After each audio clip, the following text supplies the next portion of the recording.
down in the dirt. Hey, how you doing, pal? You all right? Yeah, I'm all right. How are you? Good to see you. Yeah, all good, man. All good, all good. I am recording straight away, Tim, but we can start whenever you like. It's just so I don't forget, because I've done that before. Swear immediately then. Oh, mate, you can swear all you like. It's fine. It's fine. You're the one that will go to hell, not me, you know. I'm already going to hell. Let me just mute everything on here. Hang on. No worries. I know I've got a WhatsApp open in a tab somewhere, and it's just going to go constantly. Big. Yeah. Yeah, exactly. How are you doing anyway? Yeah, all good, man. All good. Thank you. Yeah. Just a bit of a different doing the podcast during the day. Normally having a beer. Sorry. And, mate, no dramas. No dramas. That's the problem. I've got, if we did it at 9 o'clock, I'd still be halfway through bedtime for my 4-year-old. Of course. So no problem at all. We can talk about that, balancing being a YouTube knob with having to have a life and trying to be a slightly present parent. But yeah, I can only imagine. I mean, my son's now 27, almost 28, and it's just me and my missus here, and you know, even then I struggled just to find time to yeah. But is he paying you back for everything that you did for him? No, is he buggering? I thought it was a loan. I thought that nursery bills, all of that. I thought that came back to you. No, he lives on a remote island off the coast of Skye. Oh God, amazing! Yeah. What's he do out there?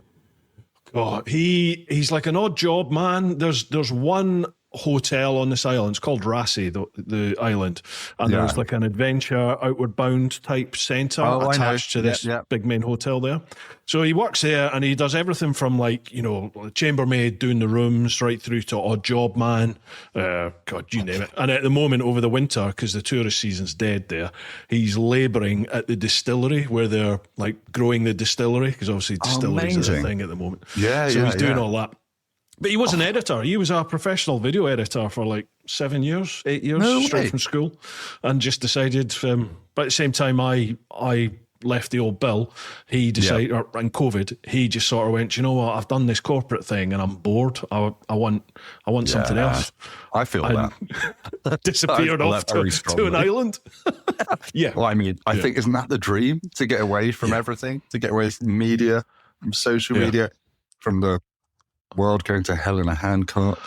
Oh, it's weird. Are you all right? We just crack on. Yeah, absolutely. I mean, we've got straight into it, I think, from the off. So we should talk about motorbikes at some point. But yeah, at some point. The amount of times I get like 2 hours into a podcast and it's like, oh yeah, we've not even chatted about why you're here. Yeah. No, but I think, go on. It's funny old times, isn't it? It really is funny old times. I've been real conscious.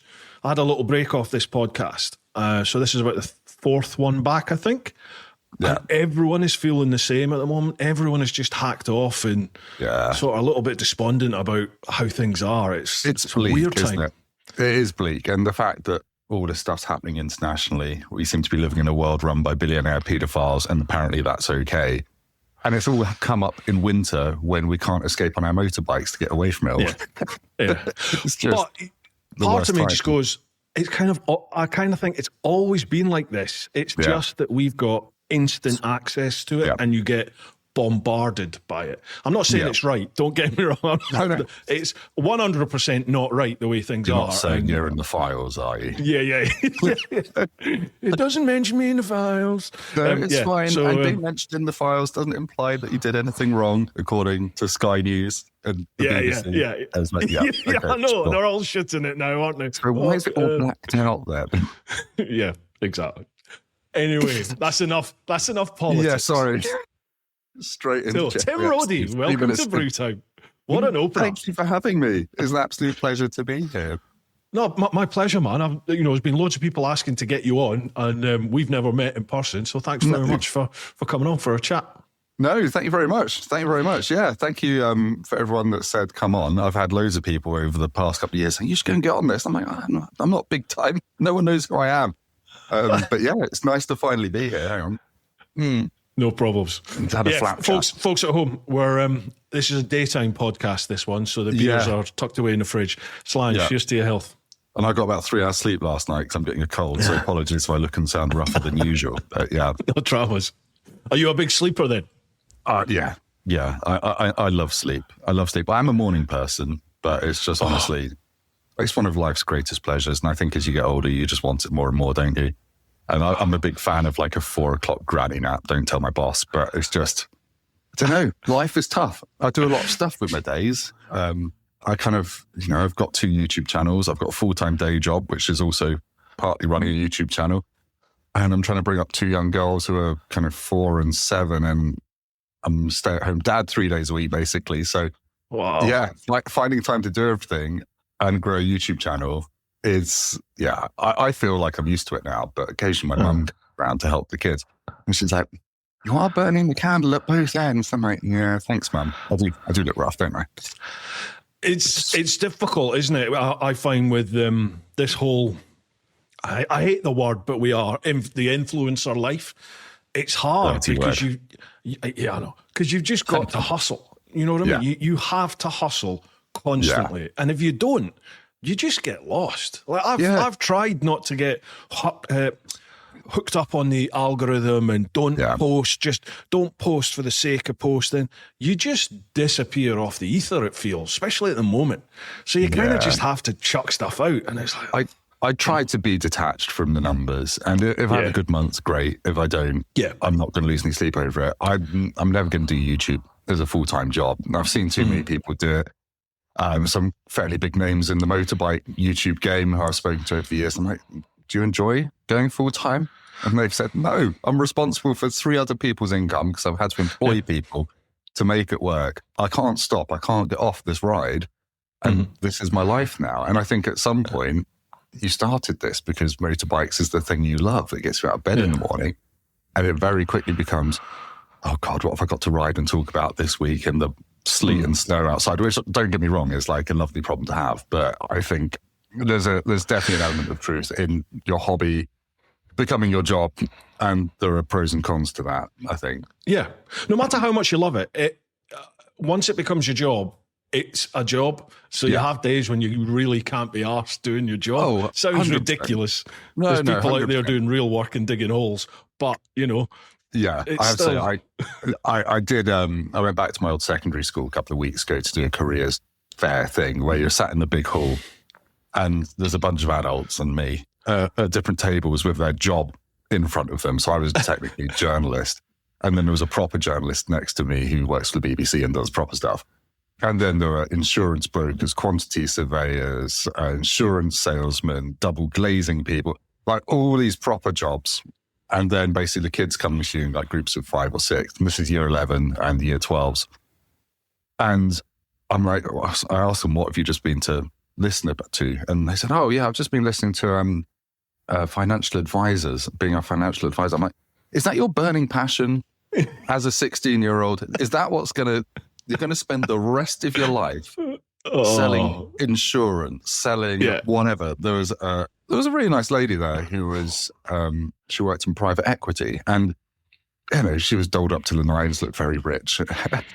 It was great. And this kid's like, yeah, I might go into private equity. I'm like, is that what you dreamed of as a 12-year-old? Is that what you think you want to spend the rest of your life doing? 5/7 of your life is spent toiling away, working.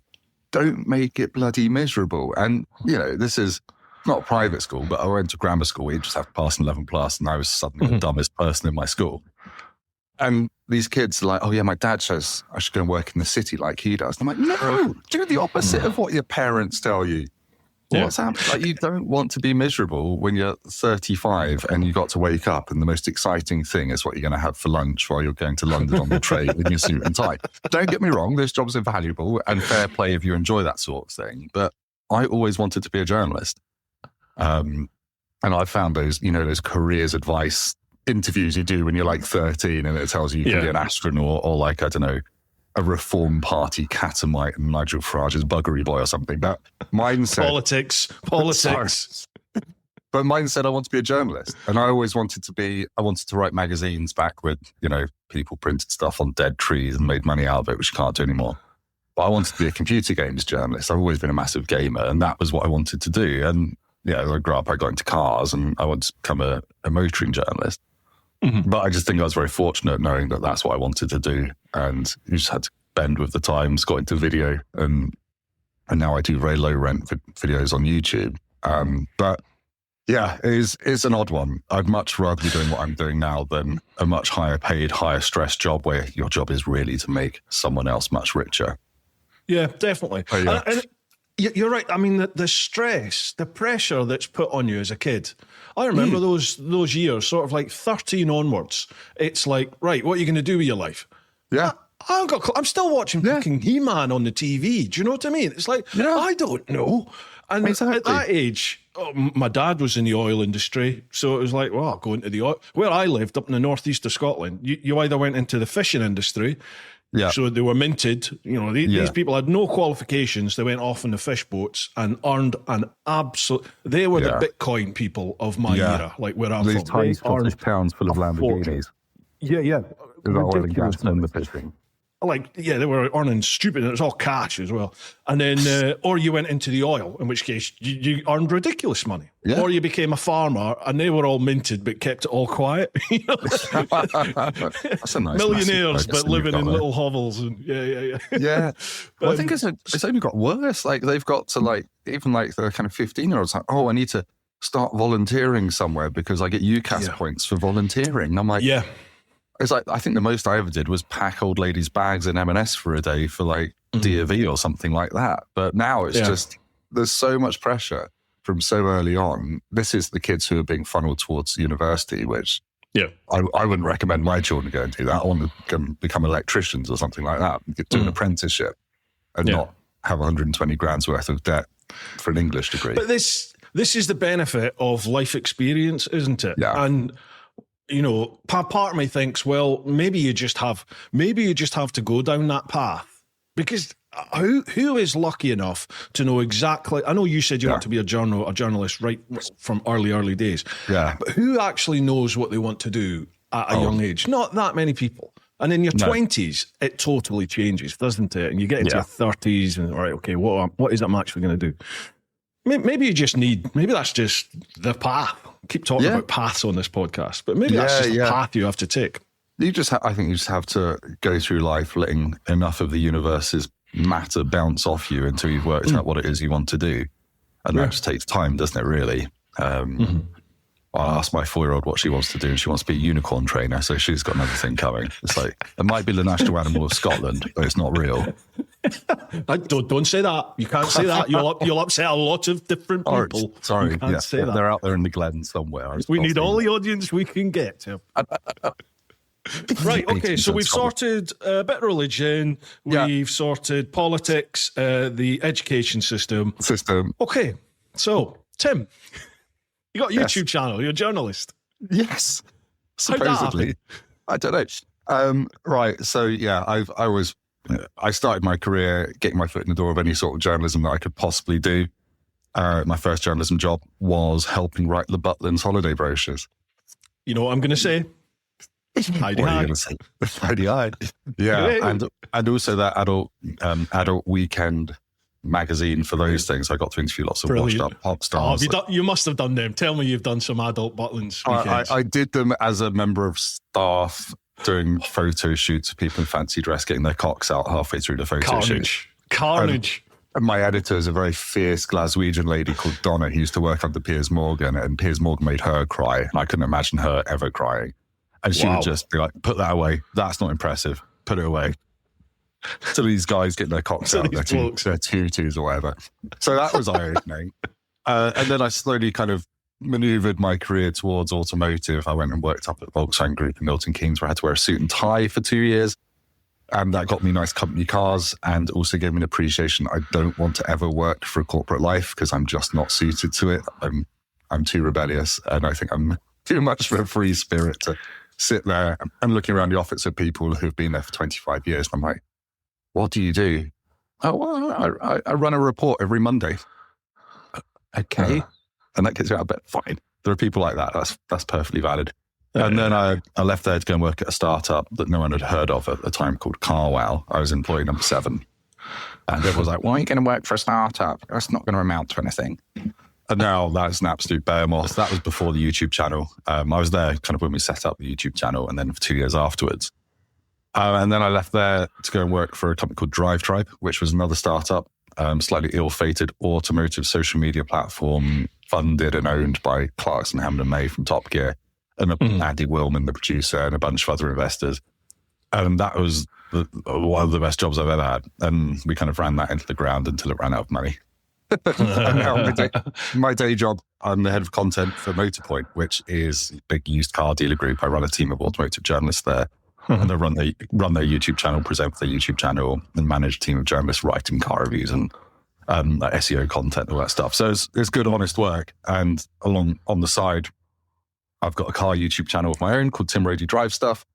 And Tim Rodie Rides Motorbikes, which is obviously a motorbike YouTube channel. I started those in 2020.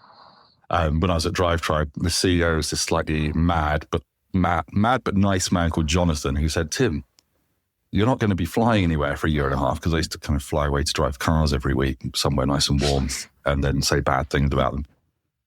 Why don't you start your own YouTube channel? So I did. So I started Car1, Motorbike One, because I had these cars coming to my house every week as a car journalist. You have an Audi RS6 one week, you might have a Kia Sportage next week. And you'd be writing about them, I'd be photographing them. So I've always been a massive photography nerd, big camera nerd. And I've always kind of wanted to do something creative. So I started a YouTube channel. But again, it kind of goes back to school, because back at school, we had kind of student websites that we wrote for, which were mostly, they got banned for abusing the teachers. But I just loved making people laugh with writing. It sounds quite up myself, but I just quite like entertaining people by writing funny blog posts. And then I kind of did that at university. And then that always stayed in my writing. I just love entertaining people more than perhaps the factual side of things. So when I kind of started my YouTube channel, I'm like, well, for cars, you look at all the other car journalists who have been forced to stand in front of a camera, because that's the way the media landscape is going. And they're about as interesting as watching, paint dry on your grandma's butt cheeks. I'm like, well, they're getting the facts across. I can do that in my sleep. I can talk about boot space and whatever. But if I can make people laugh, then maybe they'll watch the video, and I'll cut out all the irrelevant nonsense about a Nissan Qashqai's on the limit handling around a Formula One circuit or something like that. So and the world doesn't need to know about that. So I kind of carried that across into cars, and then motorbikes I kind of started on the side. Bikes has obviously always been my passion. Cars is sort of the day job. Like, cars do get exciting, but only occasionally when there's like, oh, well, there's a nice Porsche outside or something like that. But even then, these days, you can't enjoy them on the road, whereas a motorbike you can, or off-road. You don't get lumpy over a Ford Mondeo. What's going on?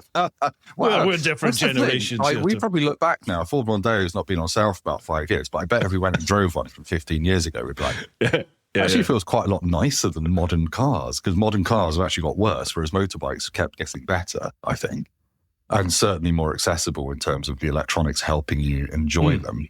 Whereas all the modern electronics in cars are designed to stop you speeding and to stop you being distracted, while ironically distracting you because you're trying to mess about the entertainment system to turn off the speed limit warning bong that goes off when you go 1 mile an hour over the speed limit, and then it flashes at you to say you're not looking at the road. It's like, no, I'm not looking at the road, because I'm looking at this bloody screen. And it's just, the car world has gone mad. Whereas on a motorbike, motorbikes can't bong. That's why they're brilliant. You wouldn't hear it if it bonged, because you're doing 120 mile an hour down the bypass, whatever. And you're not going to hear that. On a closed bypass, obviously. Closed bypass. Yeah, a German bypass. Obviously. I once had a German bypass. I had too much sausage, but yes. It's and that is a different channel. That is a different channel, yeah. Tim Rodie eats meat. So... Yeah, I don't know where I was going with that, but yes, I have 2 YouTube channels. Oh, wow. Right, the first thing that popped into my brain, and I was competing with it the whole way through that, was you had websites at school. Yeah. I was my first year at uni when the internet happened. Wow. When a lecturer said, you can email this through. And everyone in the class was like, how? What's an email? And we had to go and get set up with emails and stuff. Like, what are you talking about? Yeah, no, I was definitely one of the most tech-savvy kids in my peers, because my dad was a teacher, and he was a woodwork teacher, and every summer holidays he would bring home the school computer to our house, which was like an Acorn Archimedes or a BBC Micro or something.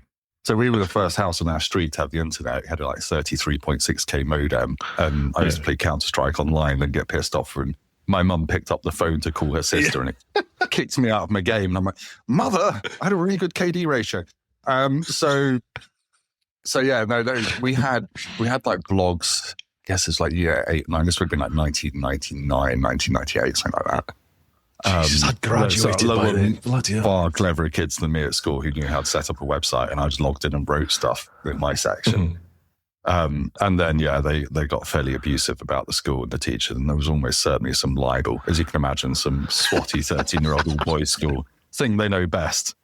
Yeah. And the teachers were logging on saying, I don't think I have had sexual relationships with a platypus, actually. I think we should turn this website off.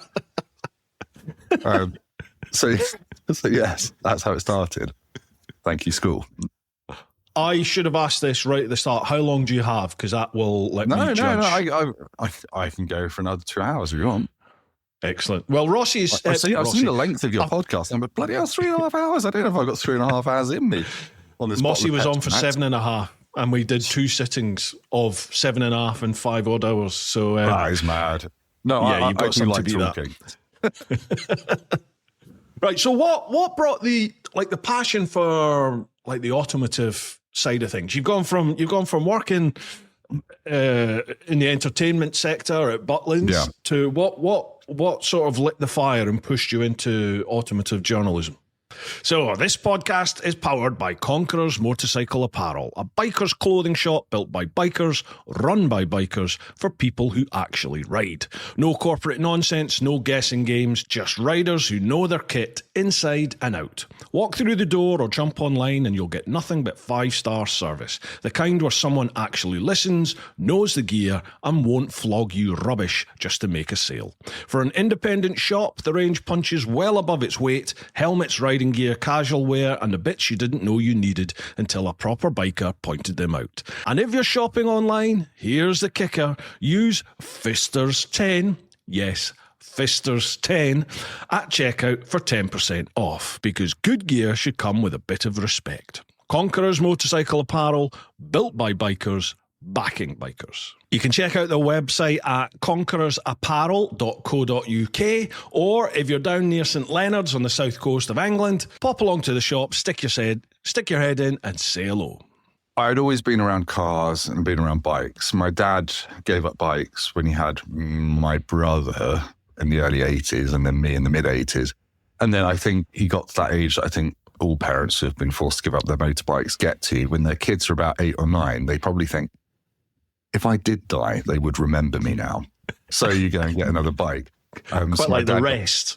Yeah, exactly. So my dad, I must have been about 8 or 9, he went and bought what he thought was a really cool bike at the time. He's going to hate me for saying this. He bought a Yamaha Virago. Like the Yamaha cruiser thing, and like maroon red. It's like... Did he have tassels off the handlebars? He didn't, but he did fit like a big high American police bike screen to it. It's very much the tenor lady of motorbike. And he just went and got, I took me out the back of that, I think, and I thought, this is all right. But then as we grew up, he got some more interesting bikes. He did fall off them quite a lot. He had a Trophy 1200. And then when I was at uni, when I was still at secondary school, he got a loaner. So he always had Triumphs after the Yamaha. And he had this Sprint RS, 955 Sprint RS as a courtesy bike. And it was the first time, I remember that was the first time I was suddenly really interested in motorbikes, because he said, come into the garage, look what I've got. It's bright orange, I think it was. And I think he had the TOR, the Triumph off-road pipe on it. And he started it up. And I wasn't really that aware of different engines and things like that. But this was probably the first triple I'd ever heard. And he was revving it in the garage. I'm like, sounds amazing. Get me some of that. And then that was it. From there, I had posters of Rocket 3s on my walls when they came out at university. And he took me out in the back of his Sprint ST 1050 where I came home from university one year. And, he had the Triumph off-road pipe on that, the triple underseat exhaust. It was silver. I think he probably fell off it a few times as well. But I just remember he came around to my mum's house in Essex, took me out on it, and he did an accidental power wheelie on the road down to Dunmow, because he wasn't used to having like a 20-year-old student on the back. And I just thought, I've got to do this. I've absolutely got to do this. But up to that point, I'd also loved cars. We used to go to rounds of the British Touring Car Championship, motor shows when they were a thing in London. the opening of the Gumball. And that came about through computer games, almost certainly. Playing your Project Gotham Racings on the Xbox 360 and Jaguar E-Type Challenge on the Acorn Archimedes and things like that. So computer games probably played a huge part in the car side of things. And then my dad is fully responsible for all the motorbike nonsense I do now. So thank you, Dad. But I think that's the same story for lots of people who get into biking. It's either a rebellion against their parents who say, no, you can't bloody have a motorbike, or it's just carrying on the lineage of, God, I don't really want to go on the back of Dad's bike anymore. He's a bit crazy. I'm going to do it myself. So, yeah. Sorry to say noise in the background. I've got rats in a cage over there. They are pets. I've got, pet rats. We're down to 2 now. The vets describe them quite generously as morbidly obese. They're like cats. They eat M&S food every night. They're very well. They get leftovers. Don't ask. They could probably eat a cat if they probably can't move very fast now because they drag their guts along. But there we are, pet rats. You sound like you live one hell of a life, Tim. It's busy. At home with the roadies. There you go. The roadies and the rats. Right, so you said you worked for Drive Tribe. You did some time at actual Top Gear as well, didn't you? Before Drive Tribe, is that right? I never worked at Top Gear. That did get written somewhere. I don't know who wrote that, but no, I never worked at Top Gear. But Drive Tribe was, as I said, run by Clarkson, Hammond and May. So didn't really get to see much of Clarkson. Whenever there was a monthly board meeting, he would come into the office via a back entrance because we're in the middle of London. He just got mobbed. You couldn't go anywhere outside with the 3 of them. This was kind of 2018, 2019. So the Grand Tour was kicking off. And spent quite a lot of time with May, filming bits and bobs with May. We would go to his big underground garage where he's got his Alpine and his Ferrari. And at the time, I think he had about 30 or 40 various old motorbikes and some new ones as well. He got to the point where he lost track of how many motorbikes he has. So I haven't spoken to him for a few years. I think he's got rid of a lot of them now because he just wasn't using them.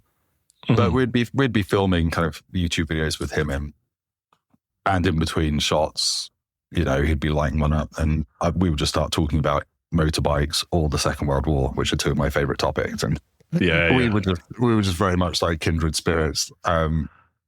Just chatting about his old bikes and like what was the best piston engine fighter of the Second World War. And people are like, look, we're trying to film something here. Can you stop talking about that? So, time is money, gentlemen. Exactly. So I used to run a little, very rough podcast, the Drive Tribe podcast, and we got him on that. It was just me in my bedroom and him talking for an hour and a half. He came on with the caveat that we didn't talk about cars, which was great. Suits me down to the ground. So we talked about motorbikes and Messerschmitt 163 rocket-propelled fighters and things like that. Awesome. Filming him kind of really gave me the kind of kick up the arse I needed to start doing video of my own, because he was my childhood hero without a shadow of a doubt. Watching classic Top Gear in my days at university, I just always wanted to do that job. And I'd never had the confidence, always been slightly anxious, slightly nervous about going in front of the camera. And I just saw him do it. And I was behind the camera. I'm like, what, filming James May? And all he is doing is being himself. And that was it. That was it. It's like you watch Hammond and he actually puts on a bit of a slightly happier, bubblier TV presenter thing, which May just doesn't do. May is just as he comes. And that's, I think, why people love him so much. So I just thought, I'm just going to be myself. Like, sod it. We'll see how it goes. And it's gone all right. It's a lot easier to do that rather than, oh my God, it's 8 a.m. I've got to go film a motorbike review or a car review and be like, hello, welcome to this like this. Like, fucking hell, let's get this over with. Yeah. It's weird because that's what they used to say to you. Like, even like the YouTube gurus, they all used to say that. Ham it up. Like way back, sort of 2014, 15 sort of time. They were always saying, you've got to be energized because no one's going to want to sit. But I mean, that couldn't be further from the truth now. People want real. They just want real. Be you. Yeah, people want authenticity. And I think people aren't stupid. Like, they know if you're like, they know if you're faking it. And I think there's a lot of, that's an interesting topic, actually, authenticity, because I think in the world of influencers who are slightly, they're not journalists, they're not being critical. They're sometimes scared to be critical. They're sometimes being paid to not be critical. I think there's a lot of, not misinformation, but I worry about the younger audiences out there who are just they're not on YouTube, they're on TikTok. They're being fed streams and streams of people being gushing about everything, whether it's motorbikes, whether it's air fryers, whether it's home insurance, I don't know, whatever. I'm just scared that these younger people coming through this, like 16, 17, 18-year-olds, are just going to be blind to the fact that these people aren't being critical. They aren't being open and honest. They're being paid to say these things. And actually, I asked some of the kids at the school I went to the other day about this, my old school. And they actually said, yeah, no, we don't really like influencers because they're just saying the same, everything's great. And I'm like, yes, thank you. I'm pleased, but I am worried. There's younger people out there who aren't aware, like in the car industry, perhaps like more than the motorbike industry, you see people being paid by manufacturers to review their products or to unveil their products. And really? And then, yeah. And then a couple of weeks later, same person is on the press launch of said car or motorbike, I guess. And it's like, you're going to trust their review? They've literally just been paid by that manufacturer to unveil that. And I think that's some really big names in the car industry as well. So it's just like, how, are people seeing through this? Or is it just me being a grumpy old wazzock sitting here thinking, this rubs me up wrong? And in the car industry, it's like Chinese brands that are doing this as well. Trying to gain market share. And I often wonder, it's like, when that person's review comes out, just be aware that 3 months ago they were paid to do all this wonderful stuff saying how great this new car or bike is. And now they're trying to, review it. I don't know. I find that it's totally wrong, isn't it? It shouldn't be like that. I'd heard from a couple of people within the bike industry a couple of years ago, maybe start of COVID, just at the start of COVID, they were saying, "Oh, how much do you charge for a review of such and such?" And I was like, "I don't charge to review something." Like, what do you mean? And they were like, "Oh, such and such charges this and that." And I was like, and I've got to say, back then it was a couple of female influencers who thankfully aren't particularly big anymore, but they were coming into the scene and sort of exploding. And they were charging, like, even bike reviews. And I'm like, how can I'd never heard of any manufacturers paying anyone in the bike industry. And I was like, is this true? And I never got to the bottom of it. I still don't know if it's true or not. I kind of feel like that is still a thing. I've seen and heard things. And I certainly know there are people out there who are not necessarily reviewing bikes, but certainly charging manufacturers per Instagram post. A couple of grand to do some kind of bougie Instagram post about a bike or a car. And it's never tagged as a paid partnership, is it? It's never. And they probably bought the blooming followers and the likes as well. There's a lot of that going 100%. on. I mean, you look at the engagement. People's channels just exploding. You're like, where the fuck's all this come from? And there's a lot like in the car world. There are certain car YouTube channels who have suddenly shot up to loads of subscribers. And they're suddenly being invited left, right, and centre to everything, which is fine. They have a problem with that. But you look at their views, and it's not commensurate with how many subscribers they have. But try not to get too political about that. That's the problem. I live my own life and just do my own thing. But it certainly goes on. And I just hope people are aware. I get wound up when I see people on Reddit or wherever say, "Oh, you can't trust any car review. That journalist was flown to the south of Spain to ride that motorbike or drive a car, whatever. You can't trust anything they say." No. Like professional journalists, that is how the game works. Yes, you get flown business class to Spain to drive a car. Yes, you get put up in a 5-star hotel. Yes, the food is lovely, but it's just how it works. You are still critical. And like that flight, that hotel has absolutely no bearing on your review because it's just the way it's always been. And PRs on the other side of the fence, whether they're working for a car manufacturer, a bike manufacturer, they know if their car's a bit rubbish. They know if their bike's a bit rubbish. They know what's going to be fair comment. Yeah, you can't the flip side is just slagging something off with no good reason coming from a place of malice and it just sounds like you're having a terrible day. No, fair and balanced criticism is where it's at. But no, it makes no difference like whether someone flew me there or if I'm in a little chef on like the M25 in the pissing rain, my opinion will be the same. And that's the same for everyone that's come from a proper journalistic background and grown up under an experienced mentor and editor, whether that's at MCN or wherever. I don't care. I don't care if you're like sleeping in a ditch under a tarpaulin, as long as you get to ride the bike. Maybe that's less true for the young'uns and the kind of more influencery people who are like, my God, this is great fun. I get to fly to Spain and I don't not say anything bad about the bike or I won't get invited again.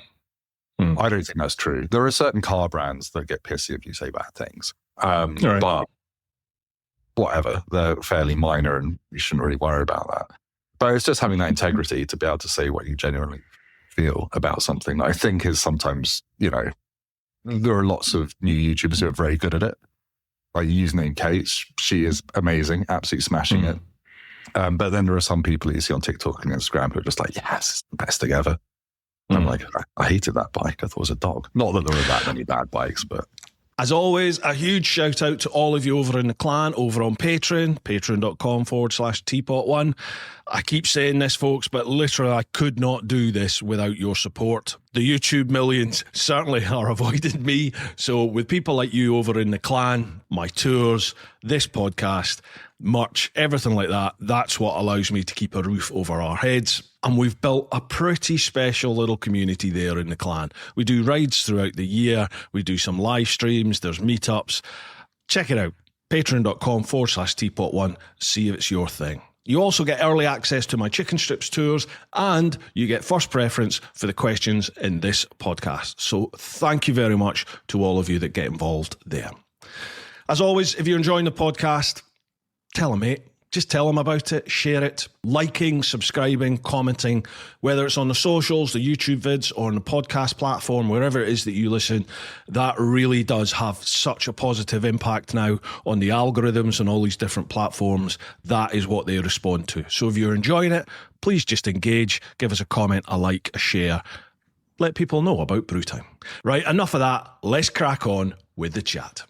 Yeah. I mean, ramble. No, because it's stuff that stuff that pisses me off about this whole sort of niche as well. And it's rich coming from me, but I look at some people that are reviewing bikes and I'm like, what qualifies you other than, well, I suppose you're a rider, but then that's exactly, I'm no different. I'm just somebody that rides a bike. So it's like, it's just, you kind of, what am I trying to say? Yeah, I think it was probably a jealousy thing on my part initially because, you know, I was in and I'd established myself in the this sort of YouTube world. I don't do the bike launches and all that sort of malarkey, but I had my YouTube channel and then all these other people start doing it around, you know, there was like a little core group of us that were doing it back in like 14, 15, 16, 17 sort of time. And then loads of other people started doing it. And you're like, oh, who are you? You're like, what qualifies you to do this? And it's like the exact same thing that qualifies you to do it. You know? Exactly. And to be honest, ride a bike. Like, I think the thing that sets us apart slightly is that by dint of that, we have now ridden pretty much everything. So we have can put every bike in context, but at the end of the day, we have to try and realize that every bike is right for someone, not right for other people. I'm just trying to give that context. I can't remember where I was going with that either, but no, certainly I say no to most bike launches now because it takes so much time out of the week. I have to take annual leave from work. I'd rather ride the bike in the UK because I think it's a bit more realistic anyway. Yeah, definitely. There are some exceptions, like I'm going on the launch of the new Tenere 700 World Raid because I bought a Tenere with my own money last year. That's your baby, isn't it? That is your it's become a bit of my baby, but it's also like I realise I look at who else is going and it's like, oh my God, it's Lil Pavey, it's Al Fagan, it's Chris Northover, it's all these like people who can ride and really ride, and I'm nowhere near that level, certainly off-road. But I think Yamaha wants me there because I'm a normal bloke that occasionally mostly goes off-road on my T7. And, I'm not very good off-road, but I'm a normal person doing that sort of stuff. Same, like I went on the R7 launch years ago and I was chatting to Jeff Yam. I'm like, are you sure? Like, I've not really done a track launch in my life. I've done track days and stuff, and it's like, well, this bike is aimed at people like you. So go and give it a go. And it was blinding. I thought I was having a great time. And then Fagan or whoever comes past on the back wheel. And it's like, cool. You're my hero. You always have been. And it's amazing to be it's your brother, isn't it? Is he not your older brother? Yeah, I get that occasion. I'm just Poundland Al Fagan, bald man with beard in motorbike industry. No, I love Al. Although I just saw his 44 Teeth review of the Trident 800 yesterday and it says he's caffeine intolerant now. So you can't have caffeine anymore. So I mean, Really? I don't drink tea or coffee, but I live on this stuff. All right.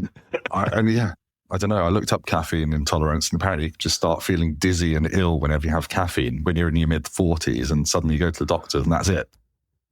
That's kind of how I feel every morning. Yeah. You're saying you're a morning person. I hate mornings. Like it's 10, 11 o'clock before I start coming to. I hate mornings. At university, I would sit there. I'd leave an essay till the last day, and I would write it between like 7 and 8, 7 and 9 in the morning. I just have these intense bursts of productivity that I can't summon later in the day. Whereas I can do a day's work in 2 hours and be hyper productive, and spend the rest of the day being like, might play guitar for a bit. I'm the total opposite. Like 9 o'clock at night, I can. My office. This is just like a garden cabin at the bottom of the garden. Yeah. So 9 o'clock at night, my wife's gone to bed. I can just come back down to the office here, and I can sit and I can work till 3, 4 in the morning sometimes. Wow! And I'll get shed loads of work done. Yeah. And I don't need much sleep, so I'll get a couple of hours kip, and then I've got to take my wife to the station for 6 in the morning, and then I sit there till like 9 before I take the dog out for a walk. I'm just sat for 3 hours going, I fucking hate mornings. I hate everyone in this planet. Just leave me alone. How'd that work? I've tried. How'd that work? I've tried when you're longer in the police sleep. then? I mean, when you're a copper. Yeah, I mean, proper up at 4 in the morning, and we used to do 12-hour shifts. But I've just never needed much sleep. And when you're a copper, you hate everybody anyway. Like, develop. Yeah, you just develop a real. It's not hatred; it's a disdain. It's you just dislike people. Yeah, you just dislike people. Is that just having to work for the general public, or is that the other coppers?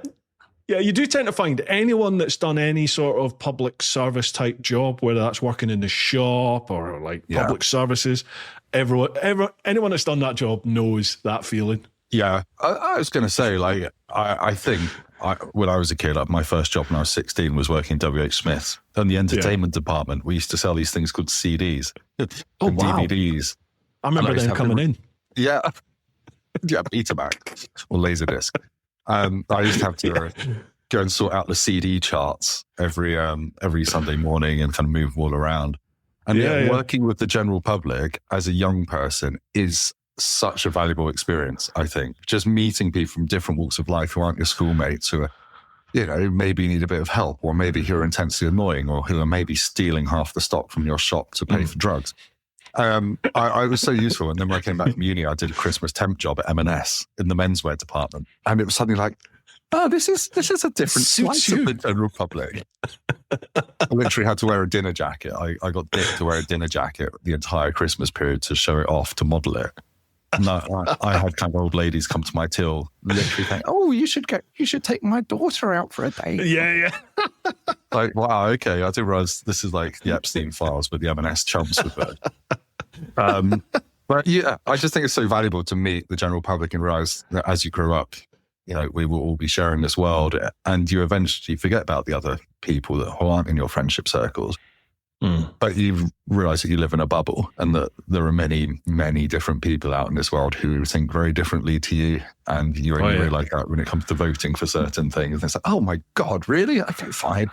I guess me and my little social circle, my little bubble, are completely different to everyone else. But yeah. And that's kind of why I like bikes so much, I think, is because, I mean, cars might be the same. I don't know what the car world's like, but in the bike world, like, especially with me on my tours, you get people from every walk of life, like different religions, different blooming races, different political persuasions. People turn up, and when you're out on a bike, you're just riding a bike. Yeah. It's only once you get off the bike and, after a few beers, that politics and religion might come up in conversation. But I just find in my environments on the tours, people are very tolerant. Maybe it's because you're only around each other for a week or so people will tolerate it. But it seems to be quite an inclusive environment for my tours anyway.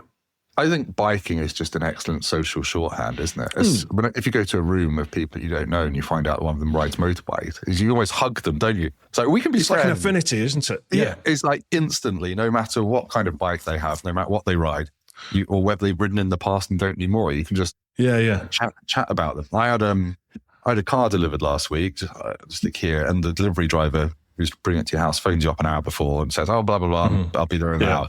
This guy phoned me up, and he sounded quite elderly, and he's like, "Oh, would you have to give me a lift back to the train station?" Which I always do anyway, out of courtesy. And he's like, "I've just got a real groin strain at the moment." Okay, TMI. Put the phone down. That's my friend. I think I've got possibly the oldest delivery driver come to my house. He's falling apart a bit. The guy came round, and he was a bit younger than I thought, not much. And then he's like, "Oh, is that your bike outside the house, mate?" Yes. He's like, "Oh, I've got an '08 Fireblade pre-ABS for track days, and I've got this and that." And I'm like, "Cool, we can be friends." He's like, "I can't ride it because of the groin strain. And I've had like 5 R1s and all the rest of it." And then suddenly That's why he's got a groin strain. He's been sat on them for 20 years.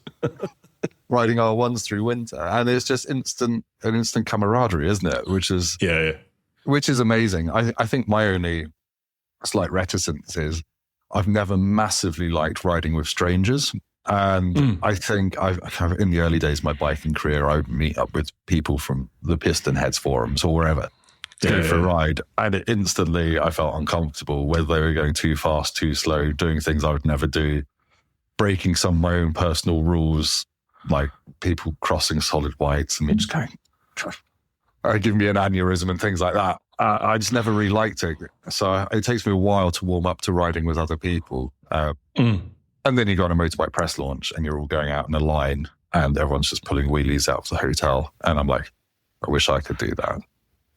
yeah, absolutely. I'm still like that. God, I've done about 2 or 3 different wheelie schools and I still can't do it on demand. No, it's a miracle. I need to practice, but you can't really, there's no way you can really go and practice without someone thinking you're an absolute knob these days. That's the problem, isn't it? Yeah. And if you get caught, you're fucked these days. It's actually similar in the car world. Like in the car world, every car journalist used to be able to send a car into 100-mile-an-hour drift with complete confidence. And that only happened because back in the magazine days, you were on a photo shoot for 2 or 3 days, mostly standing around in a car park or on a private test track. So what would you spend your time doing? You'd spend it learning to drift or whatever. And like the modern era of car journalists, they don't have that. They've got to be at their desks writing stuff to feed Google. And we don't learn how to drift anymore, which is a bit of a shame. So I can't really drift very well. You look at the Chris Harrises of this world and that era of car journalists, and they spend 90% of their time dicking about. And some of the stories I've heard of them on press launches, trying to get back to the hotel with 3 of them in a car, but playing a game where you have to cross your feet over in the pedal box. So you're using your left foot for the accelerator. Wow. And things like that. And, all at insane speeds. I think the amount of dicking about was next level, but I don't think that happens so much anymore because there's no time. I remember at uni, one of my mates got a car and, it was a big deal when you were at uni, someone had a car. I was like, wow, you're struggling to blooming afford your beer, let alone a car. Well, he had a car and he was driving us back up home from Glasgow, back up to North Aberdeen, where we were from. And I remember we were going up this road and we got chatting about left foot braking. It just came up. I think someone had seen Colin McRae or something. He was like, have you ever tried left foot braking? It was like, no. So I'm going to give this a bash. So we're in a dual carriageway road. And I remember he said, he looked up ahead, clear. He looked behind him, clear. He tapped the brake with his left foot, and we basically went through the windscreen. Turned around, and there's now like a queue of traffic behind us. It was just like we just screeched to a halt. Now I'm a rally driver. Would not recommend doing that. No, exactly. Yeah. No, absolutely not. Absolutely not. But it's quite interesting in the car world. There are quite a few try-hard drivers who will drive everything on the door handles, and you'll be like, "This is a 1.5 litre family SUV. I don't think I need to hear tires screeching every time we go around a corner and feel like I can see the light at the end of the tunnel when the end of my existence is nigh in a Seat Ateca or something like that." But it looks cool. Well, it doesn't though, because it just looks like you're a very angry bank robber or something like that. Yeah. Or you're just trying to get home to get back to school to pick the kids up in time or something like that. I don't know. let's start working our way through some questions, because there's quite a few for us to get through here. Really? Okay, I've written some down as well I put YouTube post out the other day, so I've got some as well, but they're mostly whinges about bikes. No worries. There's loads of stuff. I mean, I want to chat to you more about touring on bikes and your discovery of being off road, and like your military interest that you have, military history, all that. But I can see that's already tackled by some of the questions that have come in. Okay, so we'll just cover it. We'll cover it naturally. Please. So first lot, we'll go across to the clan over on Patreon, patreon.com/TeapotOne. First one, Paul Brown. Morning, gents. Hope you're both well. Morning, Paul. Loving Tim's channel. Got to see you at ABR last year and you were very good. My question: I enjoy your trips to historic military sites. With no money and time restraints, where would you like to visit and on what bike? Oh, I was thinking about this. Yeah, so my kind of thing is that I like doing tours. I've always loved doing tours. And ever since I did my first tour in 2010, I always wanted to film them. So now I can do that. And people don't watch them, but I don't care because I like the creative process of making them. But I tend to, these days, try and tie it up with military history. So it's not just a video about riding a bike. There's some meaning and some education going on behind the scenes. So yeah, at the moment, I'm very time constrained to young kids. I can't really go away for a week because I feel like a bad father. So I tend to do short hops over to France and Germany. If I had unlimited money and time, I would absolutely love to go to some of the Pacific Islands because I've never been out there. And there's a whole bunch of, not undiscovered, but almost undisturbed sites on Peleliu and places like that where massive battles happened. And I'm almost certain you could probably borrow a Honda C90 or something and go bimbling around on an old scooter or something. And there's old Japanese cave systems out there. There's loads of stuff kind of that has been discovered, old airfields. So yeah, Peleliu, Iwo Jima, places like that, and just explore that region. I run very hot, so it would be the world's sweatiest video, I think. But I've seen you say that a lot in your videos. You go on about that a lot. Yeah. Whenever I meet someone else, like, I'm running hot. I run hot too. I'm like, good. I feel less bad about having water pouring off my face. I'm Scottish, I'm fat, so I sweat a lot. So. Yeah, I'm from Essex, I'm fat. I sweat a lot as well. I was walking around ABR Festival last year in all my gear, and I'm like, it was the world's hottest weekend, which was great, but not great for having to go to the shower all the time. So yeah, like there are YouTube videos of people exploring like Peleliu, where there's fierce cave fighting between the Americans and the Japanese, and they were still pulling Japanese remains out of some of these caves 10 years ago. They're still finding stuff. Really? And some of it's so tucked away and so buried in the jungle. And there's some pretty dodgy snakes and things kicking around as well. Yeah. So I kind of like the idea of kind of like scootering around, probably in shorts and a t-shirt, and just kind of wandering off to look at some of this stuff. And yeah, some of it's pretty grisly, but that's just so different to here's a French field with some German concrete in it, which I normally do, which I still find fascinating. But yeah, just like, some of those cliffs where it's like, oh, this cliff, if you go on Google Maps, it's called Suicide Cliff because that's where the Americans cornered the Japanese and they all threw themselves off the cliffs onto the rocks below and things like that. It's just a different part of the war that I've never touched. I've never visited any sites like that. Other than 10 years ago, I went to Japan and went around like the Tokyo Military History Museum, which is weirdly revisionist. I think the Japanese have a very different approach to their history than, say, the Germans, where the Germans are very like open and honest about everything that happened and don't want it to happen again. The Japanese slightly alter what happened, let's say. Okay. I think it is slightly interesting how they approach it. But there we go. Yeah, I'd like to go and do some Pacific Island hopping on a scooter or something, or whatever, CRF 300. And try not to like run over any old landmines or something like that. Where did your love and your interest of military history come from? Oh, it was just my childhood. I have this thing where if anyone starts speaking to me about films or in film quotes, I just glaze over because I've barely seen any films unless they're war films. So like, I saw The Lion King the first time 5 years ago when I had a child. And my friend's like, oh, didn't you see that when you were a kid? And I'm like, no, I was watching Memphis Belle on A Bridge Too Far. Yeah. That was just my childhood, growing up and stuff like that. And I'm just always reading military history. And I used to love going to Duxford as a kid, the Imperial War Museum there. Oh, yeah. Air shows. I was at air shows every year. Because my brother were really into planes. And I think I just really always loved reading personal histories of predominantly the Second World War. Because I wasn't interested in like, oh, well, this division went here and this battalion did that. I can't remember numbers, so I can't deal with that stuff. But when it's a personal diary from Joe Bloggs, who was in the trenches, I find that much more interesting. And then I think 2001, I was just finishing my GCSEs, Band of Brothers came out. And that kind of changed my life, really, my perspective on stuff. And I'd watch it all the way through every year. And then, Google Maps is literally my most visited website and has been for the past 20 years because I'll just spend hours poking around on Google Maps on Street View, and cross-referencing of whatever book I'm reading. So I'm a massive cartographical nerd, really, and I combine that with history stuff. And I'm just like, I want to go and see where this happened. I want to kind of envisage this better by walking the ground, as they say.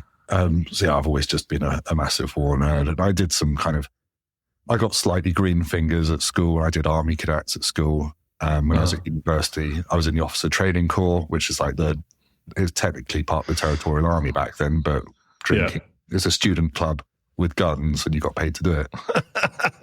So like, I never wanted to join the army, but I enjoyed the kind of the discipline and the outdooriness and the kind of getting 2 hours sleep outside than being ambushed and all that kind of stuff. So yeah, it's always just been there, really. And I guess in computer games as well as books, just general Second World War media-ness. I always found it fascinating, and I always thought I could never have done any of the things those 22-year-old men did. And I hold them in great reverence, but now it's just like, I'd like to go around and not get too, what's the word? I can't think of it. I don't get too mawkish about it. But I certainly think there's some education that can be done. And if I can do that through YouTube videos and combine it with motorbikes, it works quite well. And at ABR last year, I gave a chat and I talked about the tour I'd just done, combining that off-road riding with military history. It turns out the Venn diagram of people who like the Second World War, like it, who are interested in the Second World War and motorbikes is almost a circle. So, all right. So I'm going to keep going. Yeah, I mean, that's really interesting what you've come across there. Like, for anyone that's not seen these vids, folks, if you go across to Tim's bike channel, you're relatively new to off-road riding, trail riding, and you've got this love of military history. So you combined it. You went across into northern France and started doing parts of the Tet there whilst visiting military sites. And it's really interesting. Oh, thank really you. I appreciate it. I kind of started when I started doing YouTube tour videos only like in 2021 or 2022. I love going to the Vosges Mountains over in the Alsace region. This was an on-road tour on my old 1290 Super Adventure S. And, I could only go away for 4 days, but you can get over to the Vosges Mountains really easily as the day's ride from Calais. And then you're in the mountains and the roads are great. But I was just stumbling upon there's loads of First World War trenches up in the mountains and the First World War German graves and things up in the mountains. And, I didn't associate the First World War with anything other than the Western Front, the Somme and flat fields with trenches in. So that I kind of started including a bit of it in that. And I kind of thought, I need to come back here and do this properly. And that's kind of how it started, really. And, tour videos can quite often come across as, here's my holiday photos. It's like, when your grandma comes back with a bunch of slides after a holiday, it's like, you're going to sit here and look at the slides from my holiday on the projector. And it's like, So it's just kind of that's my life, mate. Well, no, but you do it very well. All I'm producing is tour stuff. You do it very well. And I think there's also a great, doing stuff that you do, just teaching people about new places you can go ride, not beating over the same old roads that we've seen 1,000 times. So hopefully this year I'll do more of that off-road, war stuff, but also I'm going to hopefully do an on-road tour again, which I've not done for years, in September. I'll see how much time I can get, but I want to go and revisit some of my favourite roads that I did 15 years ago before I got into YouTube.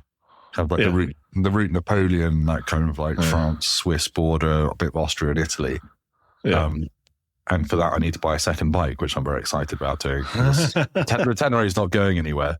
And I've always had a one bike policy just because of my parking situation, but I found a way to fit another bike in. So I need to go used bike shopping and get something stupid. So what are you going for?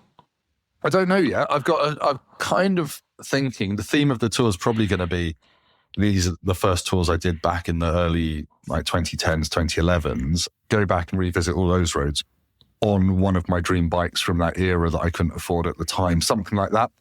So I'm thinking things like KTM RC8Rs. I'm thinking the 1100 Street Fighter that Ducati did back in the 1098 engine, which apparently is a really crap bike, but I'm just really keen to try one.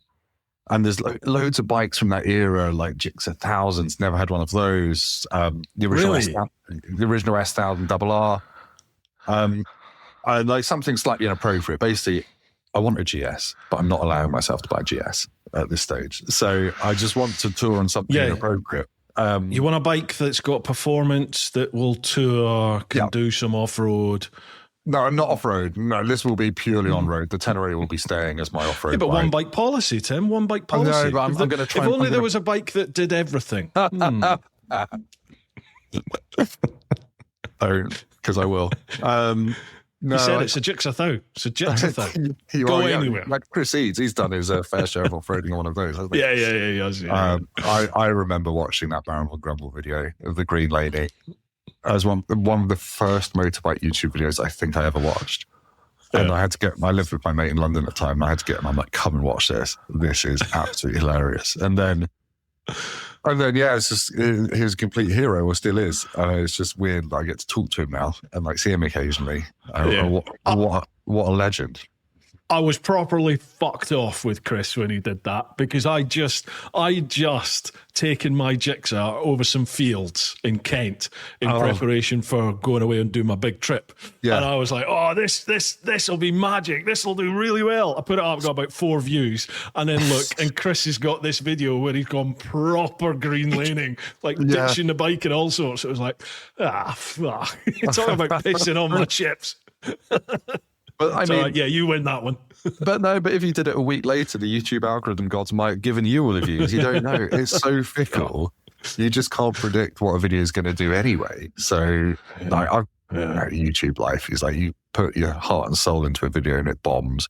You churn out something very quickly, literally in 15 minutes, and it's the biggest video of the year. It's insane, isn't it? How there's just no continuity across it. I just don't understand it. I just try to keep my standards very low, and I don't care about anything. Just chuck it out. It's like people what? Go on, sorry, go on. No, go on. I was just going to say, like, you can get all these questions like, what camera should I use? What should I do? I'm like, put as little effort into it as possible, because it might bomb, or it might do great. And then, you can try and predict the algorithm and game it, but at the end of the day, what are you going to do? There's some videos that do well some way. There's a bit of SEO that you can do. Like all my car channel is basically an SEO game. So when people search for, I want to see a Hyundai Tucson review, I'll try and be at the top of the search listing, but I'm not expecting a big boom of views, straight away. And my car channel is very much by the numbers car reviews every single week in the same place. It's incredibly tedious to watch probably, but I try and put some jokes in it. And just try and help people choose the right cars, because, people buying cars aren't there to subscribe to a channel to be like, I need to see the review of every single car I've made. It's not like that. Whereas my bike channel is different. What Are cars? they different? Like the bike, it's like 2 motorbikes strapped together. No, I'm like, is the car crowd different to the bike crowd then in terms of YouTube?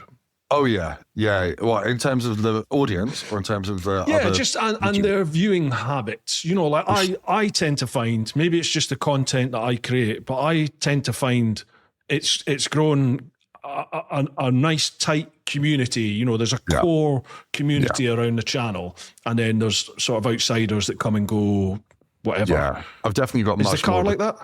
No. The bike channel is a bunch of very, very lovely, open-minded loyalists who I love. The car channel is that to a lesser extent, but a lot more outsiders, a lot more twats in the comments. Whereas the bike channel genuinely feels like a lovely community. Whereas the car channel is bigger. The car channel makes more money because bike advertising doesn't pay anywhere near as much as cars does. But I don't really care about that. It's just a different vibe. It is a different vibe. And there are people out there who will watch every single car video I do, which is lovely. But I'm not really doing it for that. Yeah, it's just different. It's just different vibe. And like lots of the car comments are people who are watching videos of cars they've already bought and telling me that my opinion is wrong because I said something. Right, yeah. I said something that they didn't agree with about their beloved JQ7, like Chinese SUV thing. And then all the other comments will be like, well, why are you even promoting Chinese cars? I'm not reviewing them. And that just happens to be that they're the most popular cars at the moment because no one's got the money for various reasons. And therefore people are voting their wallets. Well, it's hard to argue against it, especially in the bike world at the moment. You know, Chinese manufacturers are producing. It's not shit anymore. It used to be like made of cheese and shit. Now it's good quality, stacked bikes that are coming at 100%. An affordable price. But I think a lot of people either don't appreciate why that is, or they just don't care. And what's going to happen? We're just going to end up in a two-tier system, I think, personally, within the bike world, where very shortly the middle ground will go. You're going to have your luxury brands like your Ducatis and BMWs, and then anyone that cannot compete with the Chinese market will disappear. 100%. And then once China's got it, they can do what they like with the price. Yeah. Oh, 100% agree. 100% agree. And actually, that was one of the questions that I had on my channel post is like, there were quite a few angry things about Chinese bikes. And one of them did raise a good point is like all these reviewers say these Chinese bikes are great. They've got loads of kit. They're cheap. What are they going to look like in 3 years, 4 years, 5 years? Like, where are you going to get it serviced? Is it going to fall apart? Is it going to rot away? And I guess the answer is, well, maybe. No one really knows. But certainly on the car channel, lots of people point out, it's like, in the 80s, Japanese cars were like this. And exactly. Look where they are now. Yeah. So, yeah, is an interesting one. Is an interesting one. And I'm very curious because I've never been to China. I've never really seen what it's actually like out there. And unfortunately, going for a week in April with a Chinese car company. They're not paying me. I'm going out there to review and criticize their cars and go to the Beijing Motor Show. I'm just super keen to like see what it's actually like out there because they are doing mad things that European manufacturers can't do. I went to the Munich Motor Show back in October. Or September last year. And there's always a hall full of like, there's no cars, but it's like parts suppliers. Literally there's like windscreen washer bottle manufacturers and things like that, like really niche things. And there was a Chinese engine company. And I was walking past just looking at like some car engines made in China. And there was a motorbike engine. And I'm like, I was looking at like, what is that? It was a flat eight motorbike engine. Wow. Like, what the hell is that? And it was 2 liters or 1.8 liters, something like that.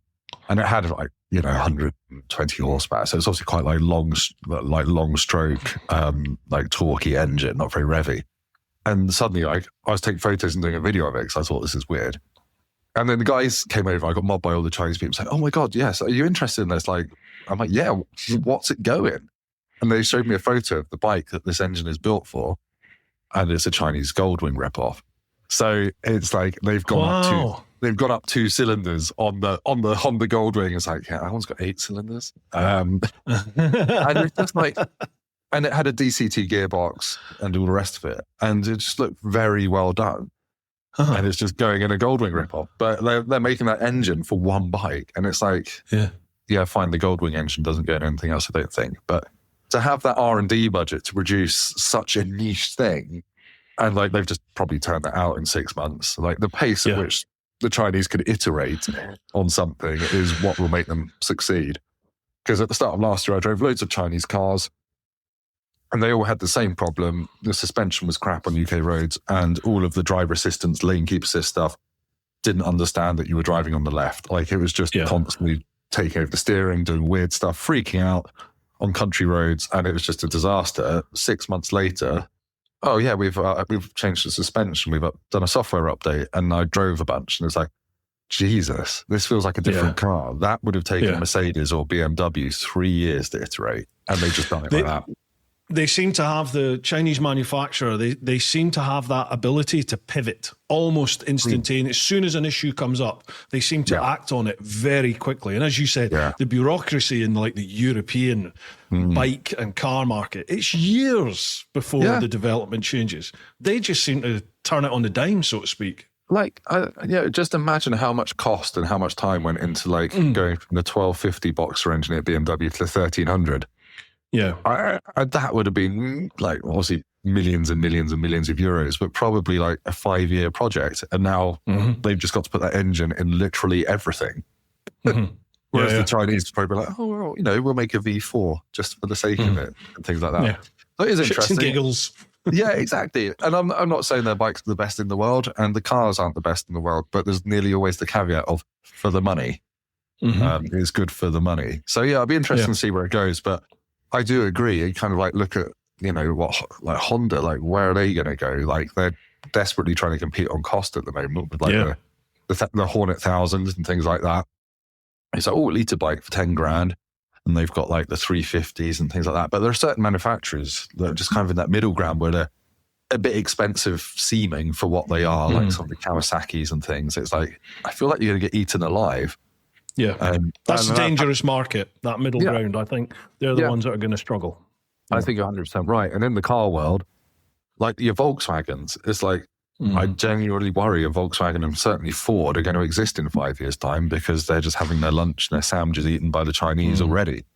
And these Chinese brands only really kicked off at the start of 2025 and they're already got massive market share. So people are voting with their wallets and brand loyalty is dead, certainly in the car world. I think lots of these brands like, people will come back to a Volkswagen dealer. No, they're going to a Volkswagen dealer because it's the one nearest their house.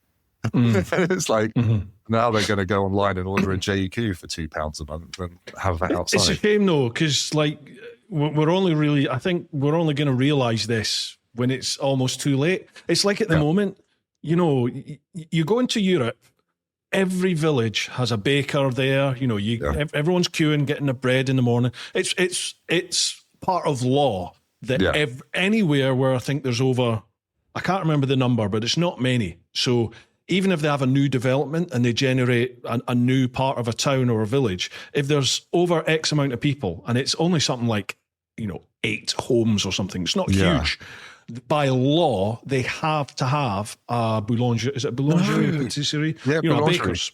Where you can get bread, because that is ingrained into the French ethos. Yeah, you must. It's like a civil right. You must have access to fresh bread. Yeah, it is. Yeah, that's fascinating. You look that over here.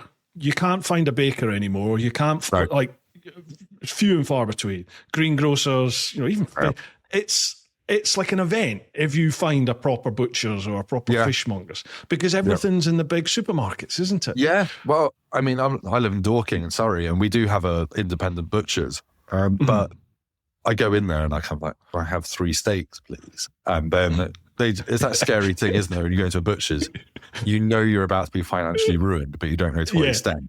Because the prices ring like, it's £56,000 per kilogram. I don't know how big steak is. And what cut do you want? Yeah, exactly. It's like, well, I like ribeyes, and the kids can have a sirloin. And then I will literally say 3 steaks, please. And this is great. 46 quid, please. And I'm like, I'm too British to say no, put it back. So it's just like, okay, fine. Okay, I'm a very stubborn and at times belligerent person, and I kind of, I would rather.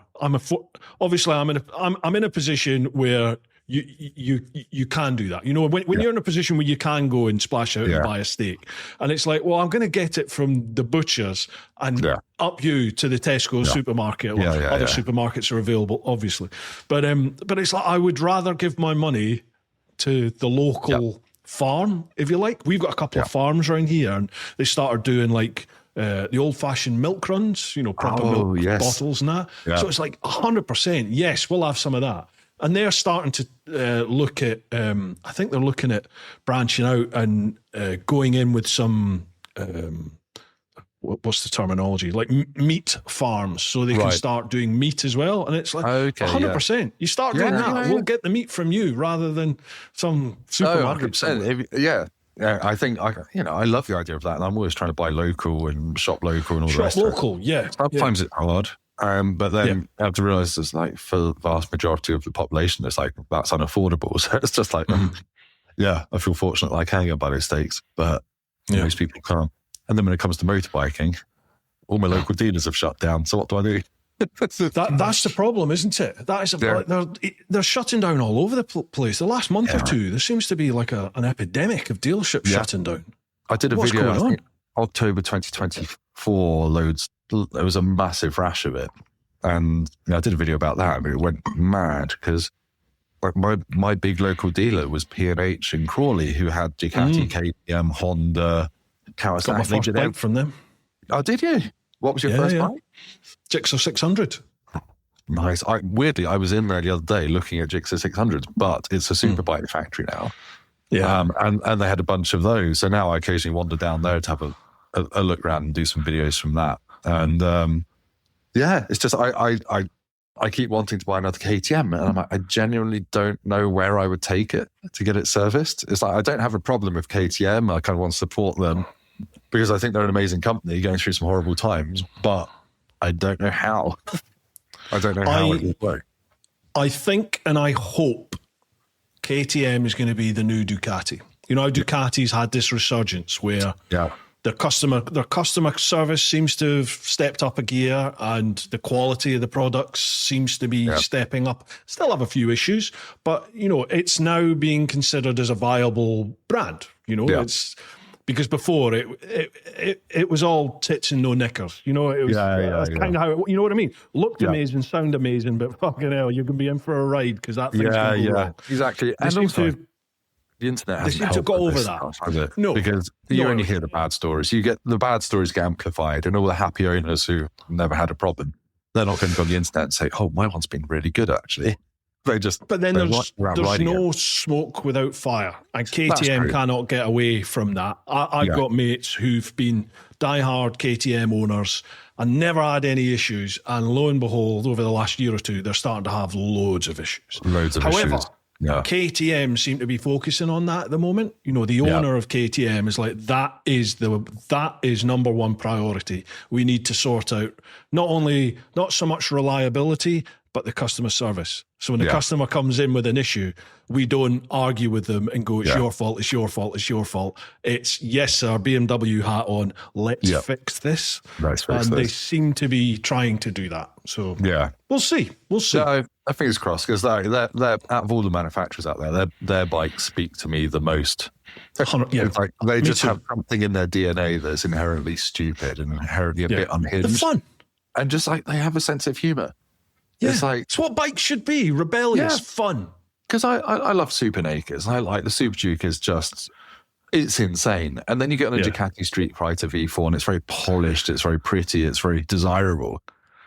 And it's incredible, outrageously fast, but it's not much fun. And it's, I don't know, there's something in that, like the KTM-ness needs to stick around because otherwise we're going to have like a bunch of fairly corporate feeling bikes out there. Yeah. I have spent a shit ton of money on my 1300 GS trying to make it a little bit more KTM, trying to make it a little bit more edgy, a little bit edgier. Edgier? More edgy? Edgier. Yeah. You're the journalist. Which word is it, Tim? Oh, it was edgier. Yeah. edgier.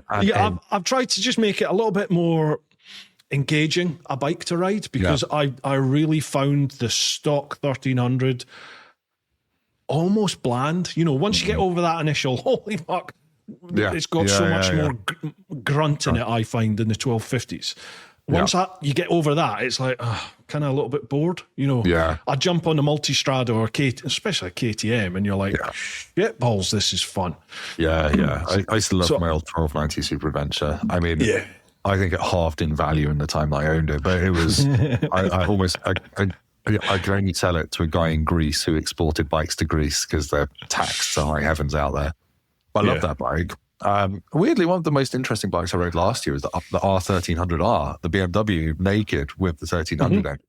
And that engine in a naked bike is pretty good. It feels like BMW Super Duke, was I think what I said at the time.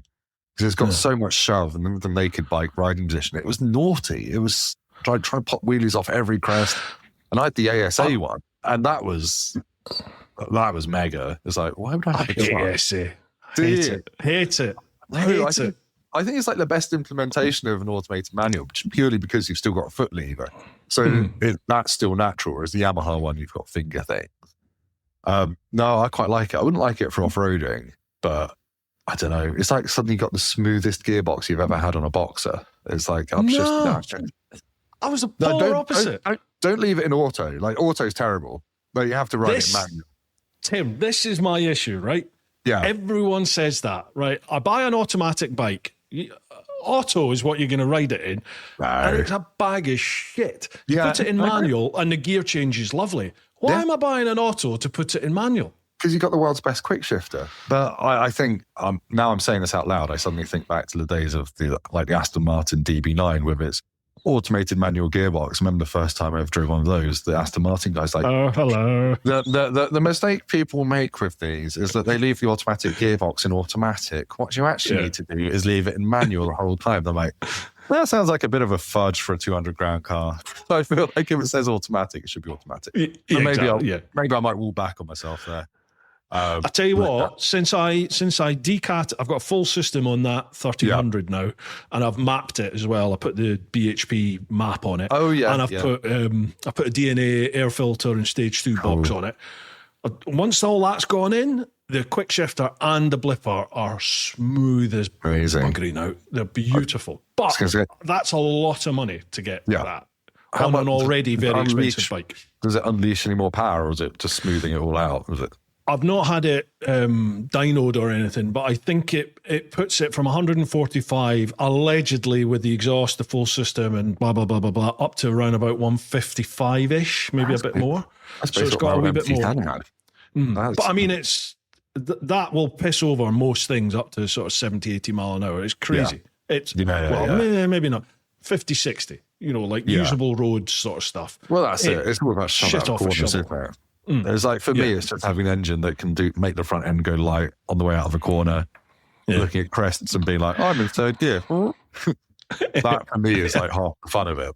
I'm not doing massive clutch up wheelies for 200 meters because I can't do that, but just having little this feels a bit dangerous. Yeah. If I could do that, I would do that, but I just can't. Yeah. No, and I now feel like I'm too old, and I feel like to get that good on a bike, you need to be put on a bike at the age of 8 years old.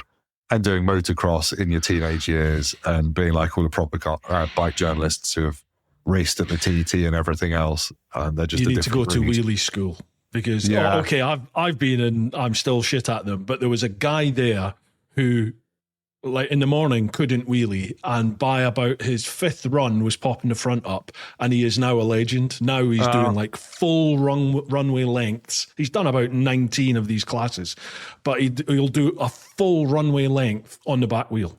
Yeah. Well, I think I'd love to do that, but I kind of want to be able to do it on my own bike, and I'd be too scared, I think. Because is there a point he's on his own bike. Is there a point in the class they say, you can switch over from our bike with like the ignition cut-off stick hanging out the back to your own bike? Okay. Oh yeah, it's up to you. Yeah, you can do it all on your bike if you want. The wheelie school is a bit of advertising for them. I've destroyed my Tenere already, so I might as well go and do it on that. It's quite handy actually. No, that's on my list of things to do. Sorry, we've only done one question, haven't we? I've just a way to say it. We've done one question in an hour and 23 minutes. That's quite a good effort. Right, cheers for that question, Paul. Whatever it was, I can't remember. Thank you. I hope we answered it. Yes. Don't mention the war. Next one, Simon Lewis. Hello, Bruce and Tim. Question for Tim. As a YouTube creator, if you do watch other channels, which channel do you always look forward to receiving the notification for when there's a new video to watch, both car and bike? Okay, this is where I'm going to sound like quite a grumpy old man. I barely watch any car videos because it's like a busman's holiday. Because I'll be... I spend my entire day writing about cars, scripting car videos, presenting car videos. So I'll either think, oh my God, they've done such a better job than me, or I'll be like, oh, that's a bit boring. So the only car channel I watch is Harry Metcalf. He's got a channel called Harry's Garage. He's a farmer. He founded Evo magazine, and he's a legend. Oh, wow. he's got a massive shed on his farm full of cars. He's got Lamborghini Countachs, things like that. It's quite a lot of money in farming. It used to be. And he's friends with Clark, so his farm is near Clarkson's and stuff. But he has walked the walk and he has owned all these cars. So when he's driving a supercar or something, you listen to him because he's owned Pagani Zondas and all sorts of ridiculous things. And he's got a farm channel as well, doing like a kind of slightly more serious Clarkson's farm take on the UK farming industry, which I find fascinating. So I watch him. He's the only car channel I watch. And motorbikes, I watch a couple of people. Watch you, obviously. I watch you. Obviously, thanks. Cheers.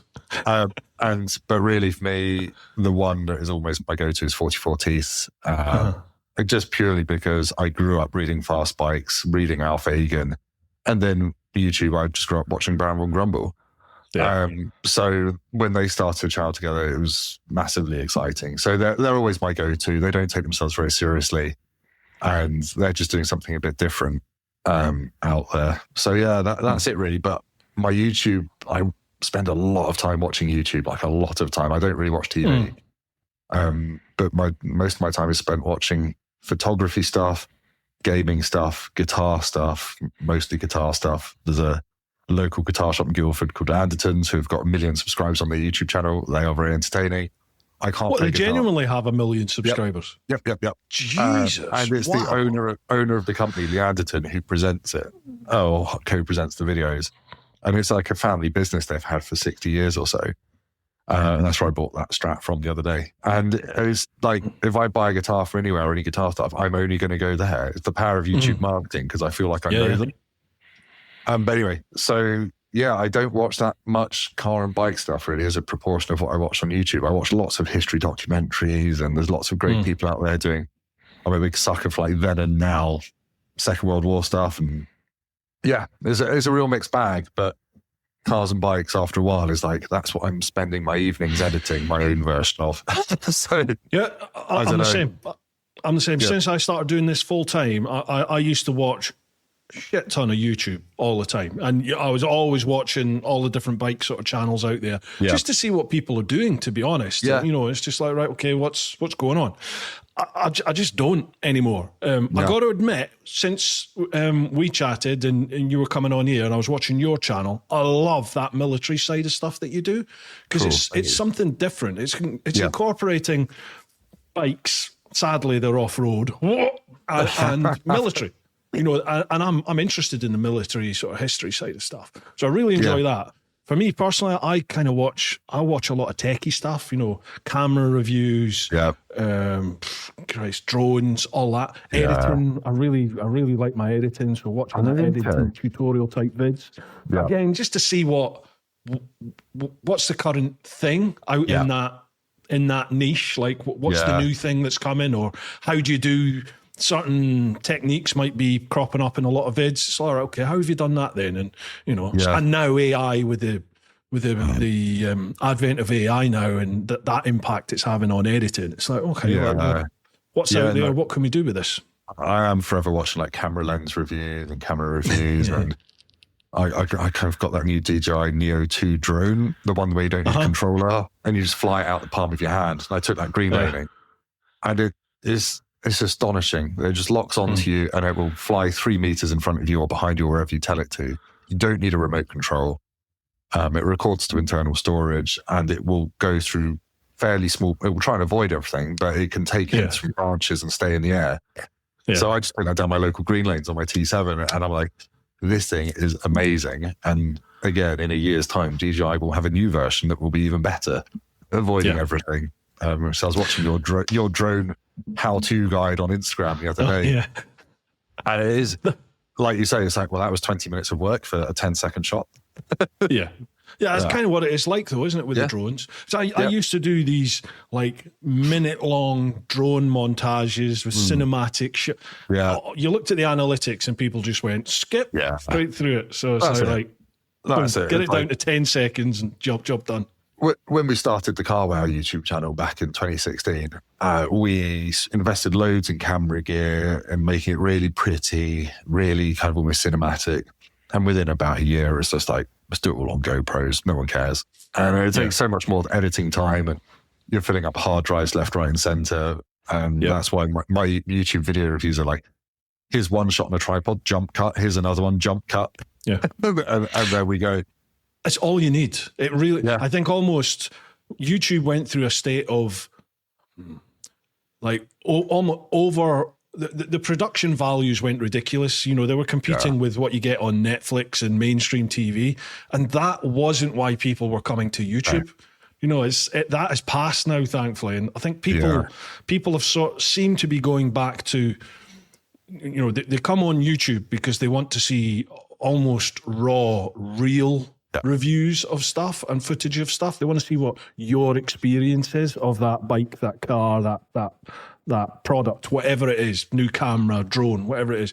So they want to see it warts and all. You know, they want to see shitty footage, but they want to see your opinion. They want to see a real take, and they want the personality. They want to watch someone that they can associate with, that they are happy to watch, and they think is a real person. So so there we go. Those are the YouTube channels that I watch. Yeah, cool. Si's got a different question. He says, secondly, what's your thoughts on the full electric switch for the motor industry and the buying customers if it does happen in 2030? What would your manifesto be? Now, Si works within the motoring industry. Oh, he does works he? up at Land Rover, Range Rover, one of the dealerships there. Okay, yeah. Bring back diesel. No, it's not going to happen. It's not going to happen. The government hasn't given any sort of reasonable incentives. They were way too late to the party to actually incentivize manufacturers. They used to have some incentives for buying EVs, and they took them away. And I think consumer demand for electric cars has plateaued. We're seeing sales because it's a con. It's a con. It just doesn't suit everyone. It doesn't, and it's. I can't remember what the stat is. It's something about 45% of UK properties don't have a driveway. If you don't have a driveway, you can't charge at home. It's not going to be financially viable. I can't charge a car at home, so I have to go to a public fast charger where it costs more than super unleaded to charge an electric car. And obviously, the values of them buying new are overinflated. The subsidies are coming back for buyers, but not at any great level. There's no second-hand market in it. There's no second-hand market in electric. Well, so certainly bikes.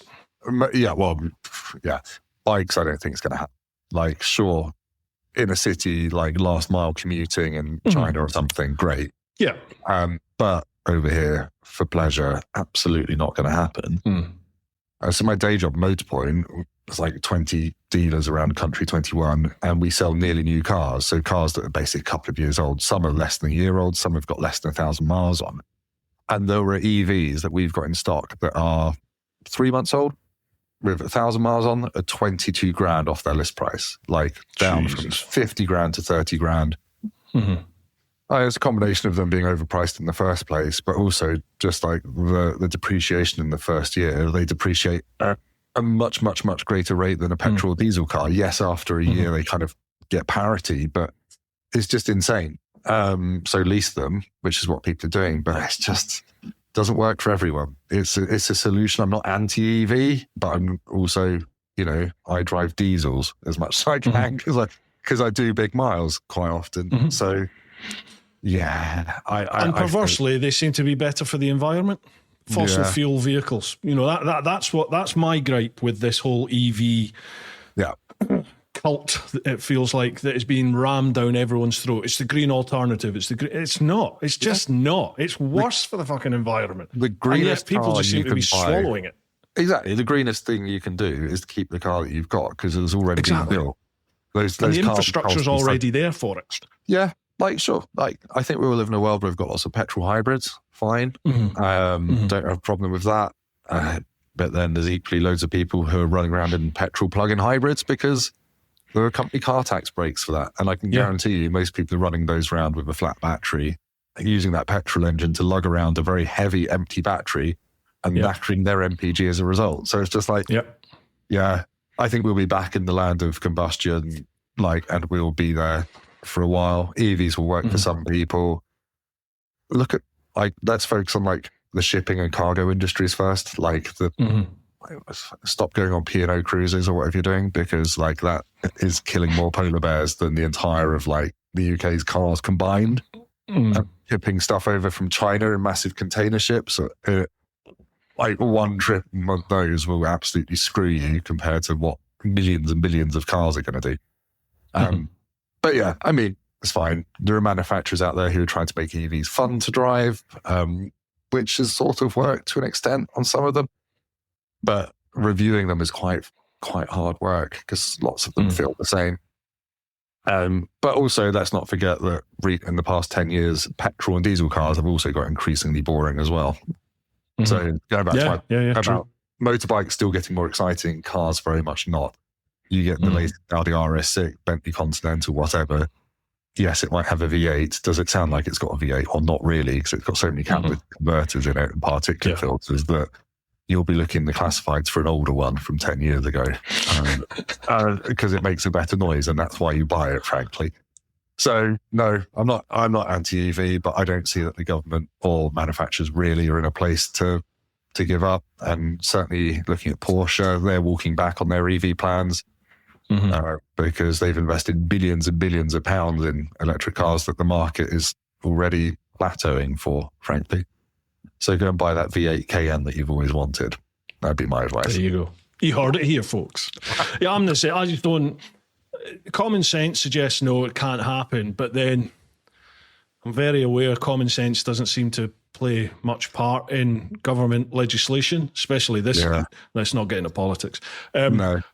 It's going to be where the money is, isn't it? Like people have, as you said, people have invested billions, if not trillions, into this new EV world.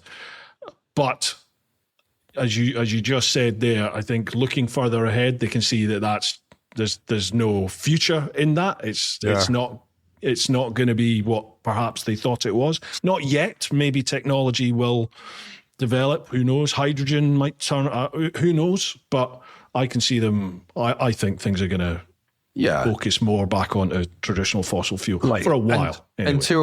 Until the people without driveways can recharge their car at the same time that it takes you to fill up with petrol. But we don't own anything, and we all have to live in apartment blocks. And we're all in 50-minute cities, and we're told when to work and when to Yeah. I'm looking forward to my trip. Anyway, China, you say, Okay, cheers for that one, Simon. Next one, Ralph. To both, what would you recommend as a must-do and must-see for a foreign biker visiting Scotland? Love the podcast and its guests. Hire from the Netherlands. So, must-do, must-see, biker trip to Scotland. Right. I'm not going to say North Coast 500 because someone else is probably going to say that. It's very obvious. It's very beautiful, but not the world's greatest biking road, I'd argue, or route. I like it's the old military road out of on the East Coast. It's called the old military road. I can't remember what it is. It's across. Is it Glencoe ski resort up there? Cairngorms. Cairngorms, across the Cairngorms. That road is absolutely magic. Just it's like a roller coaster. It is like a roller coaster. I last did it in a Lamborghini Huracan STO on a very wintry morning on summer tyres. There was snow on either side of the road, and I nearly went off the road several times. But it was amazing, and I've done it on bikes as well. I did it on a Honda Cross Tourer. Do you remember the old V4? It's like a VFR, but upright with the 800. A very weird, slightly forgotten motorbike that's not the first thing that you think about when tackling that road. But honestly, that road, I want to go and do it again. It's amazing. Now it's your turn, Bruce. Wouldn't do it in August. Do it. No. September's a good time to go up to Scotland, and sort of April, May is quite a good time. But then you need wind. If there's no wind, you're going to have midges, and they will ruin everyone's day. So hope for a bit of wind, and then you'll be fine. I would say some of the North Coast. I would say the Northwest. If you do right up in the North, Sutherland, that part of Scotland, right up in the Northwest there, that to me is my favourite part of Scotland. It's just awesome. So that road that heads all the way up. It's like another world, isn't it? It's like it's gorgeous. Every corner, it feels like you're in a different film. Yeah. It's like, this is Game of Thrones. Absolutely. It's mind-blowing. I'm hopefully going to do the North Coast 500 in May. On a car trip, but on bikes, weirdly, don't ask. I can't wait. But last time I did it, there were midges. Like your headlights didn't work after half an hour riding because the front of your bike was black with dead midges, and you can't take your helmet off. But other than that, it is outrageously stunning. There's a couple of problems with Scotland. Is if you go on peak touristy time, it's going to be rammed. Not too much of an issue if you're on the bike, because even the North Coast 500, you can the bike you can get by folk.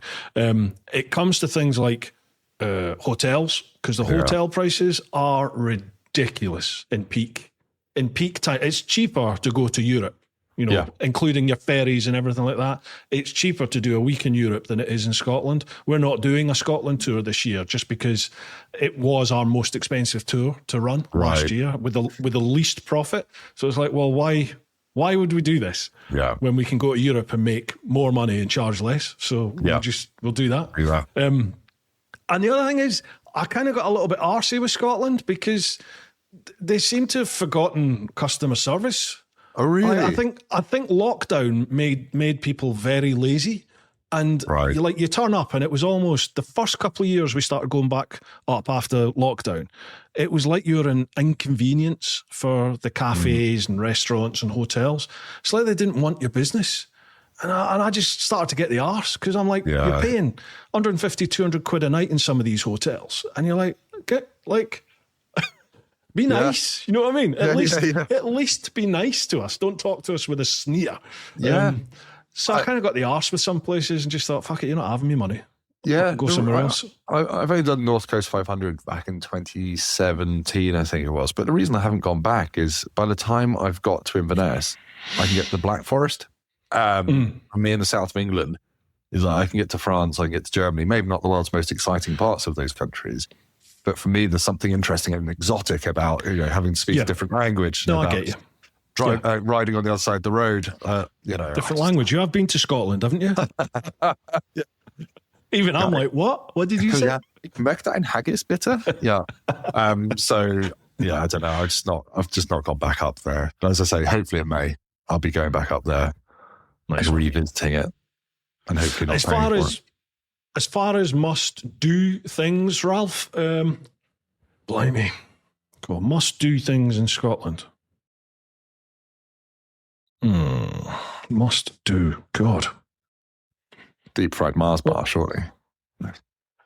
Yeah, that is a thing. That is like if you go Glasgow or certainly any of the central sort of belt. Actually, I think that was up in Arbroath, wasn't it? On the east coast. I think that's where they started deep fried Mars bars and everything. But it's very much a sort of Glasgow, Edinburgh type thing now. Right. My son was telling me the thing when I first met my wife and she came up to meet my son.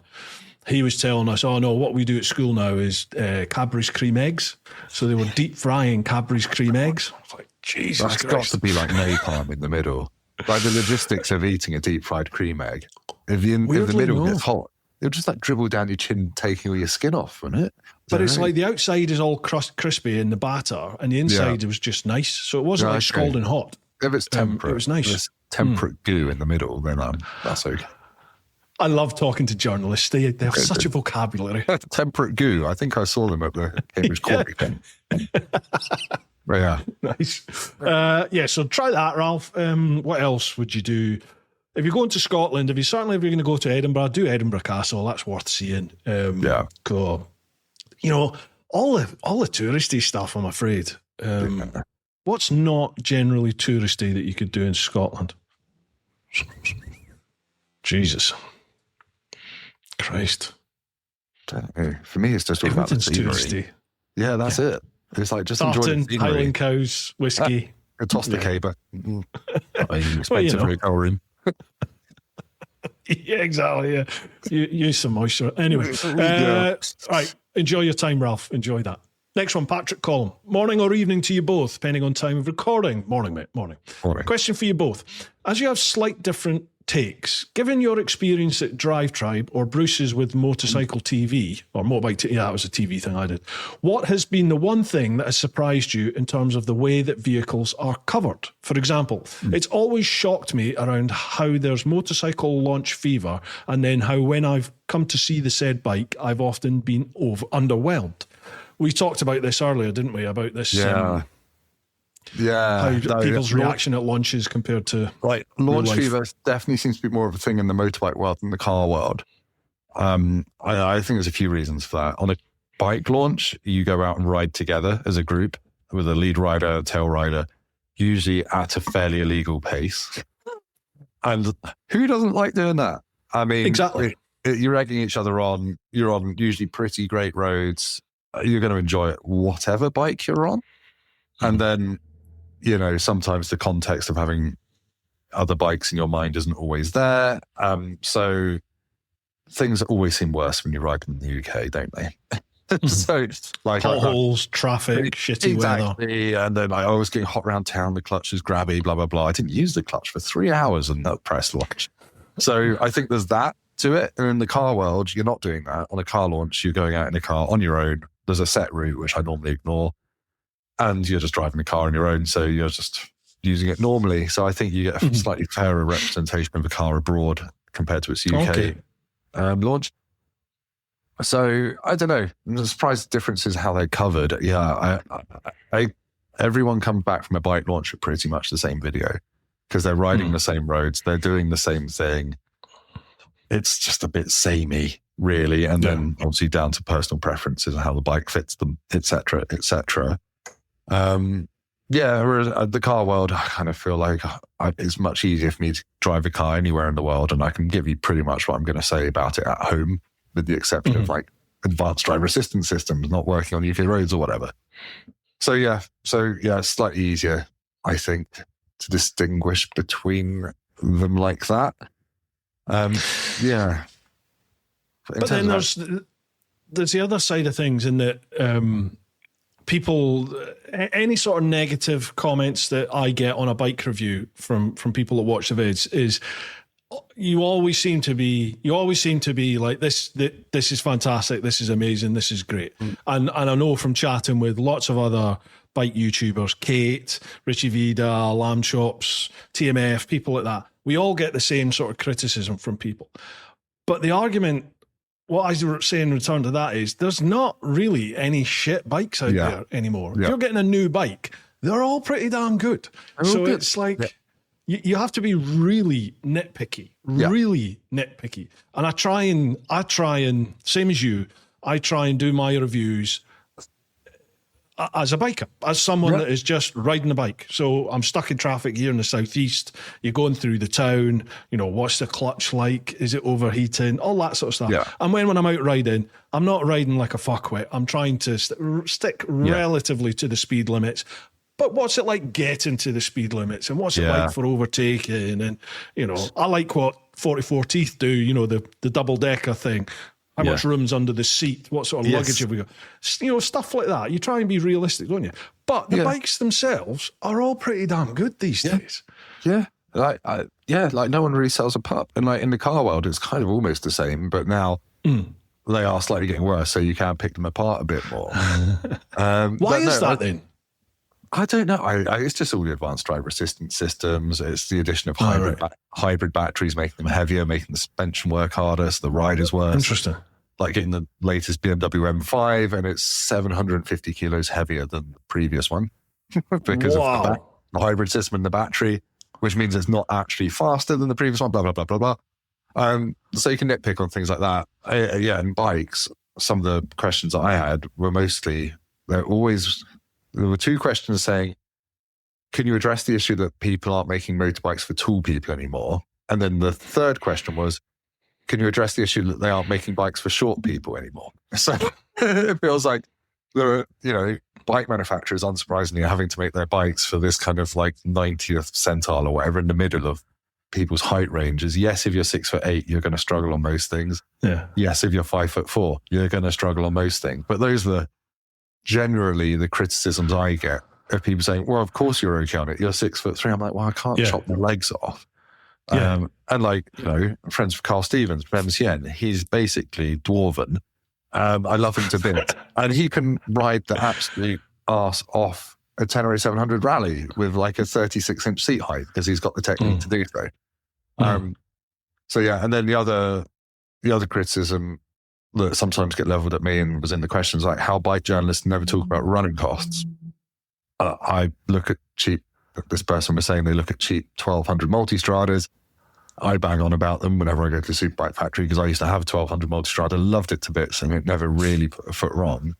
It's like, but then I look at the servicing prices and until you sold it. Oh, right. Yeah, until I sold it. The day I sold it broke down.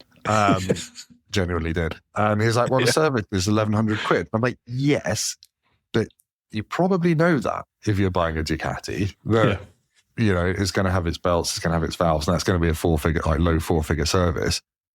Just have some room on a credit card at some point. But I'm not going to go into every bike review talking about servicing costs because it varies by dealer, and it's also incredibly tedious to talk about in what's meant to be a reasonably entertaining video.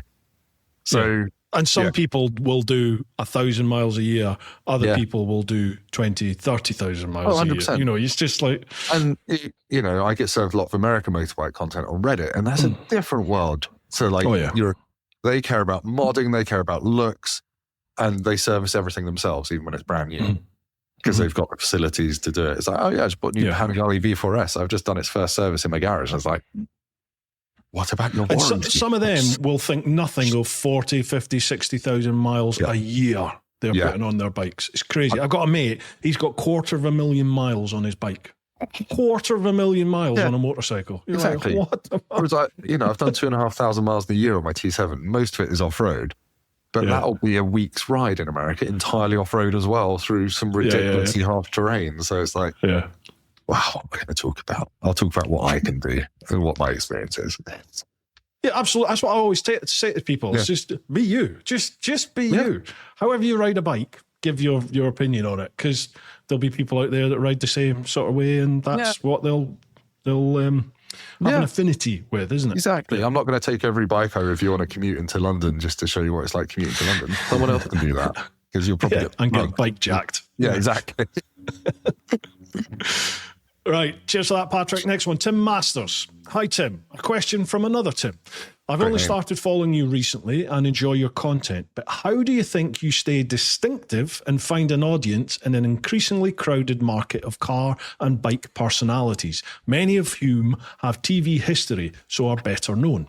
Do you think covering cars and bikes makes it tricky to compete with others who focus on one or the other? Not a criticism, as I like your stuff. I'm just curious on your perspective. The simple answer is I don't think about it and I don't care about it. I'm just putting my head down. I'm doing this for myself at the end of the day because I enjoy the creative process of making videos and trying to make myself laugh when it comes to editing it. Being distinct, I'm just myself. I try to be puerile, sarcastic, and trying to be a bit amusing, which sometimes works, sometimes doesn't. And going back to what I said earlier, in the car world, lots of people are either very worthy and serious about everything, and that puts me off massively because I don't want to watch that. So I'm just creating the content that I would want to watch, really.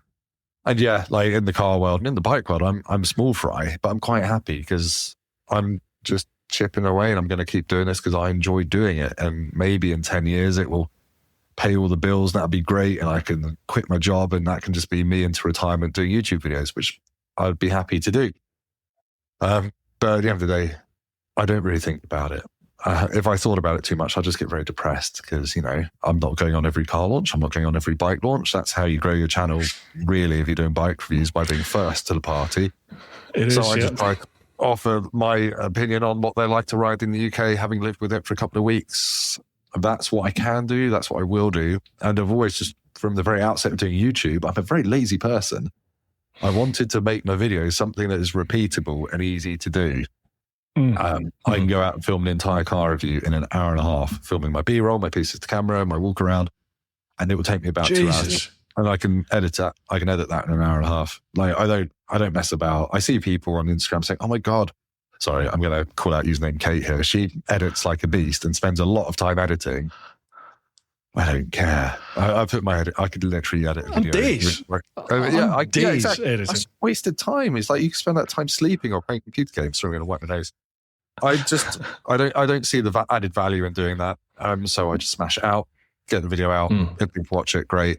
But in my opinion, as we said earlier, that isn't time that you get paid for. If I added up, like Missenden Fly did a couple of years ago, if you add up what you earn from YouTube versus the time you spend on it, you're below minimum wage, no matter what you earn. Well below it.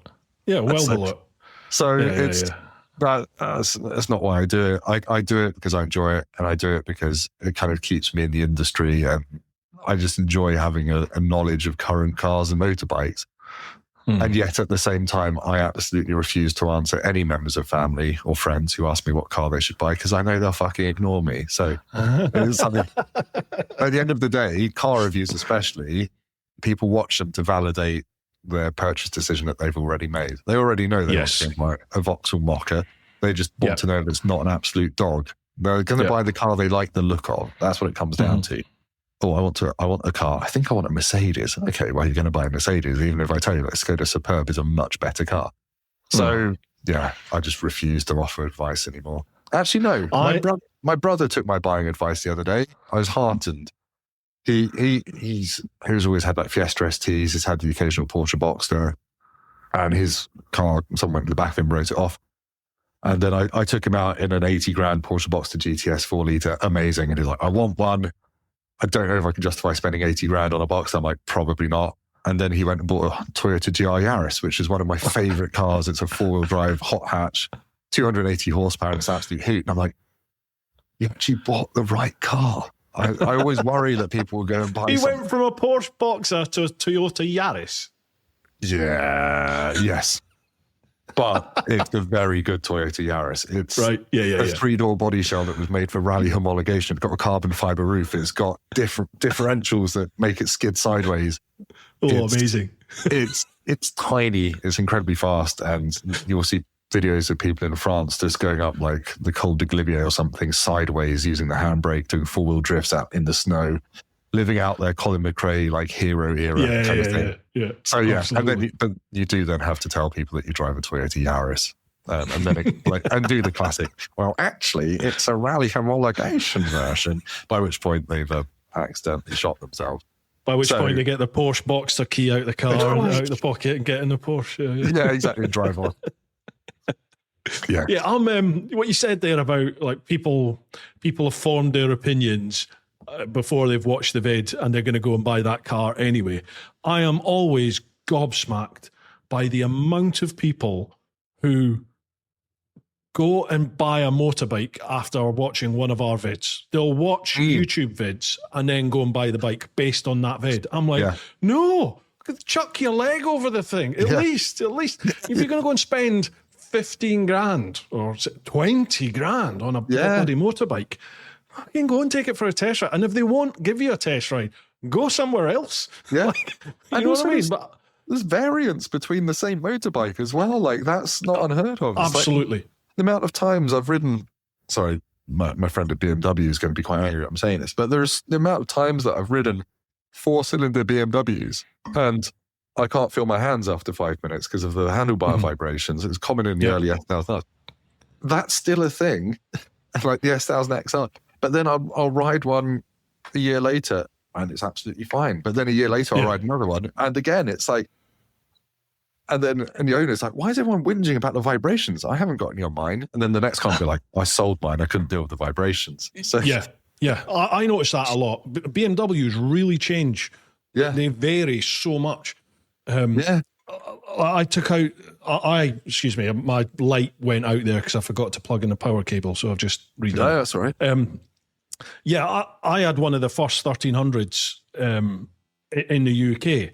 And when I took it out, I had quite a lot of issues with it to begin with. It's the first one of the run, isn't it? So there's going to be issues. And I found it wasn't starting particularly well. Sometimes that was a starter relay issue they had. The gearbox was really clunky. The engine was really rattly. Yeah. But then when you start riding, when my bike goes in to have some work done on it and I've given a courtesy bike, sometimes you take out another 1300 GS or the GSA when that came out and you're like, this feels like a different bike. The engine is so different. And I used to notice that on the 1250s. I've ridden loads of different 1250s compared to the sort of 4 or 5 that I'd owned. And they all were different. They were all different, every single one of them. Yeah, well, it's like camera lenses. You get good copies and bad copies of camera lenses. Some are sharper than others, even though it's the same lens. It's like guitars. You could play 500 Stratocasters and they will each feel and sound a bit different. And bikes are no different. They're a collection of parts that have been cobbled together. And like you say, and you get Friday afternoon ones as well, don't you? So. Yeah, exactly. And there'll be different iterations of everything. But then you get all the people kind of whinging, oh, I'd never buy a Ducati. It's going to break down. It's like, I've owned 4 or 5, never had a problem apart from the day I sold my Multistrada 1200. And that was the problem of the guy purchasing it, who was used to riding old bikes and started it with a handful of throttle, which with throttle on. Confused the bejesus out of everything. Yeah. But yeah. Go ride bikes. Go test ride them. Ignore us, YouTube. Exactly. Absolutely. Right. We're all Zog paid D. shills anyway. We're all what? We're all paid shills to say nice things. This is it. Yeah. We only do what they tell us. Yeah, exactly. Zog D. Hi, Bruce. Hello, Tim. Question to Tim and a compliment. Firstly, absolutely hooked to the war history films you do. The one over Crimbo 25 was epic. So just wondering, what ignited your interest in this? Will you continue to combine the bike vids with a bit of World War II stuff in the future? Great to say. We got to say hi at the ABR 25, by the way, and we enjoyed your interview. That's Deb and Ian. Oh, how you doing, Deb and Ian? Thank you. Thank you very much, Deb. I'm going to keep doing it. Absolutely. It's kind of my thing now. I don't care if no one watches them because the view numbers are never as good as the other videos, but again, don't really care. I'm doing it for myself and I enjoy it. There's so many, I start these trips these days by looking at where the Trans-European Trail goes. And then I think, that goes past the Somme, that goes past wherever. You can walk through France, you can walk through Germany and just trip over military history. So yes, I will keep doing it. I don't know what the current plan is for this year, but there will be something, and I will find war. There's a great website called Traces of War, and it's essentially a Google map of Europe with every war memorial, grave site of something horrible happening marked on it, with links to like Wikipedia and stuff. So you can basically browse that, look at somewhere in France, and you will find history and trip over it. So yeah, and sometimes I'll read a book and get inspired. Like the first one of these trips I did last May, which I spoke about at ABR Festival last year. I went down towards Poitiers off-road the day I picked up my T7 and took it straight on the ferry, because I just read a book about how the SAS helped the French resistance, and they were camped in a woods near Poitiers, and they ended up getting surrounded by the SS, and most of them were rounded up, captured and executed. So you can go to where they were executed and buried in the woods, and you can go to where the ones who survived got out on a makeshift airfield, which they just carved out overnight. Jesus. And all these sorts of stories. And you can go to like local, like just a French graveyard in a tiny village in the middle of nowhere, but then there's 12 or 13 Commonwealth War graves of the SAS men who were executed, and they're just in this village cemetery. So it's stuff like that I just find endlessly fascinating about what these guys went through. And then you read it in a book, and then you go to the places where it really happened, and it's just like, wow, kind of hits home. And these are stories that, yes, if you're a massive Second World War nerd, you might know about, but I bet most people on YouTube haven't heard of these things, and I'm finding it interesting. So here's a video. Here's an hour and a half of me heavy breathing on a Tenere 700 with some orbit. Yeah. I do think it's important that these stories, these people's names, they're kept alive. Yeah. I really do think it's important, especially like, I can only take it from my sort of son's point of view. He's 27. The current climate at the moment in the world, it's at one stage there was whispers, are they going to bring back the draft? Are we going to war? All this sort of stuff. And it was going through my son's head. My son was like, Jesus, we could, why would I not get called up? 27-year-old fit young lad, And I think that sort of generation all of a sudden has gone, hang on a minute. I could get involved here. What is this all about? And that's almost made them then look at previous generations that have gone through stuff. Yeah. There's always going to be an interest sadly, in war, isn't it? It's Absolutely. Human nature to go to war and to have an interest in it. There are so many stories of, like you say, human nature, how people behave under this insane pressure, being sent by people in higher up positions, go and kill other young men in a different country. It's never going to stop, sadly. And it's such a waste of life. But there are so many stories of human bravery and just insane things that normal people have gone and done. Yeah. And like you say, we shouldn't ever forget this stuff because, well, look in Ukraine, it's still happening. I know it's only World War I shit going on over there with drones. It's a complete fluke that I wasn't born Ukrainian when I was born, in which case I, might be fighting the Russians right now. And it's just, they say history doesn't repeat itself, but it rhymes. And these things are cyclical, aren't they? Like, look at 1930s Germany, how that started off. Are there really echoes to that sort of fascism that we're seeing elsewhere in the world at the moment? Maybe there are. Maybe just. Maybe just. Yeah. So, I think this stuff's always relevant. And I think if you don't know about what's happened before, we're kind of doomed to repeat the sins of our forebears or whatever. I just think it's like people should know about this stuff. And I just find it massively interesting as well on a kind of human level. And, whether it's, Guy Gibson at the age of 24 leading the Dam Busters raid, and he's the senior guy at the age of 24. At 24, it's crazy, flying isn't it? 60 feet over a dam to distract the gunners from the other attacking Lancaster. Stuff like that is like, Jesus Christ. I mean, I don't want to be one of these people that says, the current generation could never do that, because they would step up. I think they would, yeah. I think you're right. I'm not one of these people. Look at Afghan and Iraq. We were all saying that about youngsters back then, and 18, 19, 20-year-olds all stepped up and went over there, and, a lot of them laid their lives down. I had friends at university who lost brothers to IEDs in Afghanistan and stuff. It's just like, I think that's almost been forgotten about, because that's 20 years ago now. So I don't know. That's the insane thing, isn't it? It's crazy. Crazy. It's like time marches on. But we should always remember what happened before, I think. So do it on motorbikes. Absolutely. There's I don't know if you've ever been to Auschwitz. There's a very poignant sign at Auschwitz. And I can't remember the exact wording, but it basically says, he who does not remember history is poised to go through it again, basically. It's basically, if you don't learn from the past, you're going to repeat. Exactly what we're doing. It's just human nature, though, isn't it? Sadly, it's just human nature. There's another quote about, in a country where they burn books, they will eventually burn people, and things like that, and like banning books and literature and stuff. It's like, the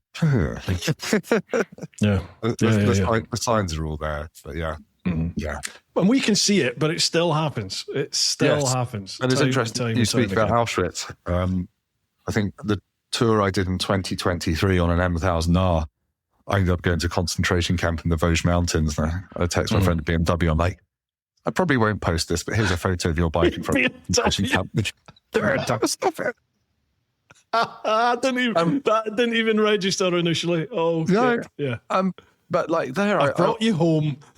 Yeah, I turned up. I think it was the only concentration camp on French soil in the Vosges Mountains. It's a beautiful hillside. And it's called Natzweiler-Struthof, where some female SOE agents, so British spies, were killed and were murdered. And I was chatting to the guy before I went in. I'm like, am I okay to film? Just like, very respectfully, like educationally showing what happened. He's like, yeah. It's like, oh, you're British. And I'm like, yeah. It's like, oh, wow, I should tell this story. Like, during COVID, we had this young girl who was an intern who came to like help out the groundskeeping, and she was tilling the soil in the ash pit where the crematorium, they dump the ashes for all the murdered people. So it's pretty heavy stuff. And she was like planting new flowers because they have this like floral display there. And he said every winter, I've worked here like however many years, 30 years, the ground freezes and then it thaws in spring, and that action brings stuff to the surface. So he's like, we're still finding like bits of bone will come up, buttons and things like that.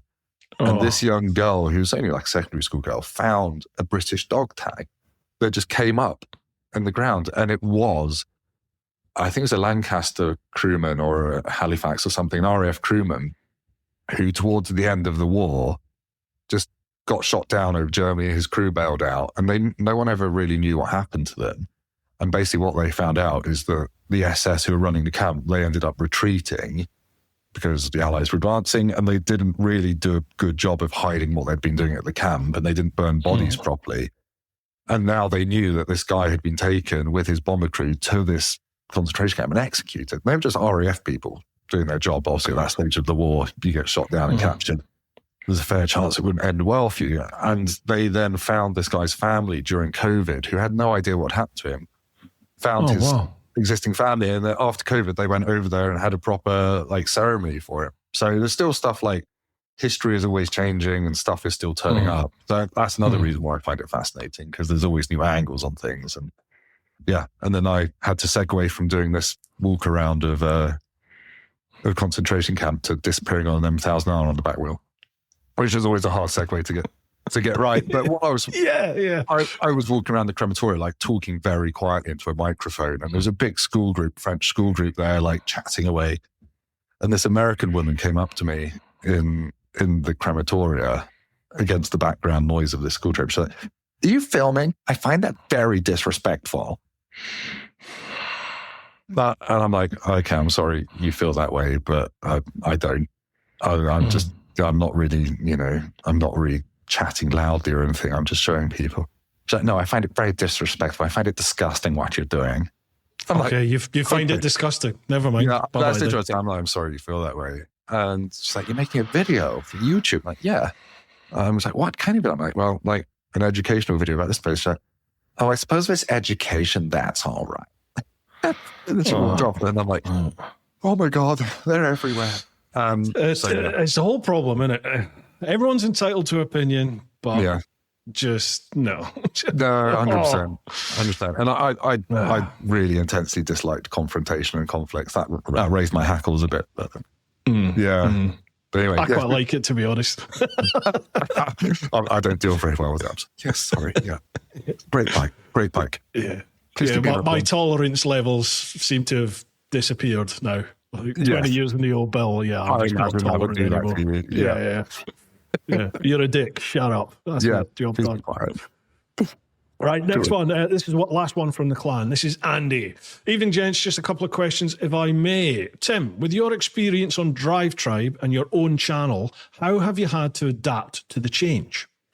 Okay, so moving from Drive Tribe to doing your own thing on YouTube. Yeah, I was at Drive Tribe when I started my channel, so they were concurrent. So I only presented a couple of videos for the Drive Tribe channel, which was a mammoth thing. So that was all professionally shot. I did a video or two like James May and stuff, and it was kind of the start of my presenting career, as it was. And then, just working out, I just took loads of tips from that, basically stole ideas about how to film, how to run sound, how to edit, etc., etc. So they taught me, well, like I said earlier, watching James May and everything basically taught me everything I needed to kind of get me out doing it.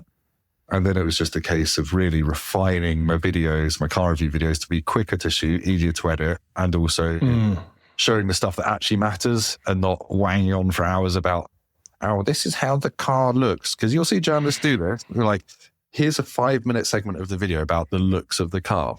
It's a video. You can see how the car looks. You will have your own opinions on it. Like, I don't get on a bike and be like, "Oh, look at the bike. You see it's got this curve here." And also, I've said this before, I've got this weird aesthetic blindness. I don't care what something looks like. I care how it rides. I used to own an MT10, case in point. Everyone says it's the ugliest bike in the world. I occasionally have a hankering for a first-gen Ducati Multistrada 1000 DS, which was the ugliest bike of all time. I like the Ducati 999. I always have done. I don't really care what things look like. I'm not going to talk about looks. And then you're the first. How does it make you feel?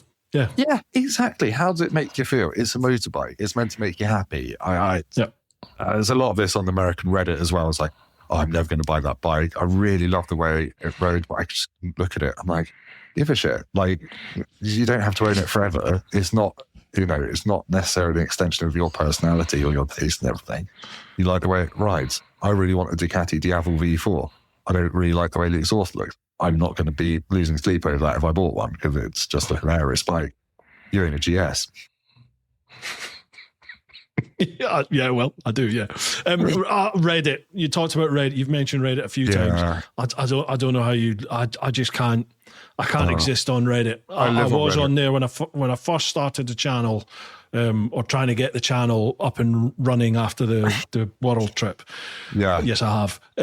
I tried to be on it, and it's just full of it. To me, it just feels like it's full of those people that sit in their mum's basement and just mouth off at people online. I couldn't exist in that place. Use Reddit massive. I use Reddit all the time. I don't really post on there, and I don't really consume much car or motorbike stuff on there. But it's kind of sort of where I get lots of news about all my different hobbies and interests, and funny stuff. So, yeah, it used to be called the front page of the internet, and I never really understood it until I went on Reddit, and you start following a few things. Like Casual UK is a good subreddit because it's anything to do with the UK that isn't political and is usually very British, and like people having massive dramas over not finding like yellow labeled things in Waitrose and things like that. It's just like, it's British humor, and it's moderated in such a way that it never gets serious or political. And it's just like British people taking the piss out of themselves, which I think is what we do best. It's there's been another massive failure. Go us, that sort of thing. So I don't use it. Aren't we shit? Exactly. It is literally, aren't we shit? We revel in being a bit shit. So I mostly use it for that, to be honest. I don't use it for like promoting myself or what I do occasionally, because, you know, it's always full of people who know better than you as well. So I just tend to ignore the side of it and just be like, absolutely. I'm just going to consume photography and stuff through Reddit. Yeah. Sorry, what was second question. Yes. I hope you had to adapt basically from moving Drive Tribe to your own channel, but you covered it. You covered it. No, not question. Not much. Second question is, the first vid I saw of yours was the Harley live wire, and my favourite bit was the pork pie. So with that in mind, would you be interested in asking Bruce about a collaboration on the best pork pies in England? Wow. See, Lamb Chops and I used to do the Big Hunt series. You did? Where we'd take bikes, and then we'd do like a bike review, but we'd go to a different part of the country. We went to like the southwest to do Cornish pasties, all that sort of stuff. Yeah. But Chops is just so busy all the time that we've never really done any more. He's a busy man, he is. I mean, he's not falling off triumphs. He spanned himself, hasn't he? Road surfing. That video. He was lucky on that. That was the first video I ever did Drive Tribe. It was a paid collaboration with Apple when The Long Way Up came out. The kind of you and Charlie did it on sort of bastardized Harley live wires up through America. And the first 4 episodes about like, how do we charge our bikes? And then they quickly dropped that.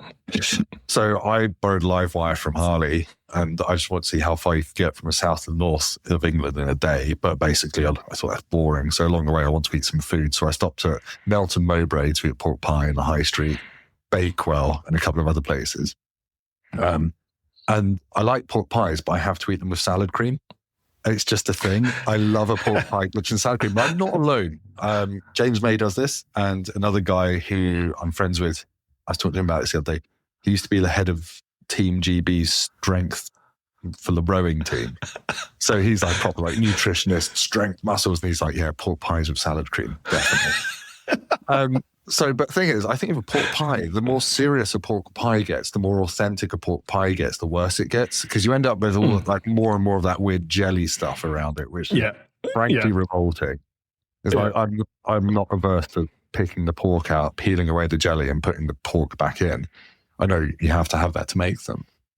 But yes, thank you. I've forgotten your question. I do like pork pies.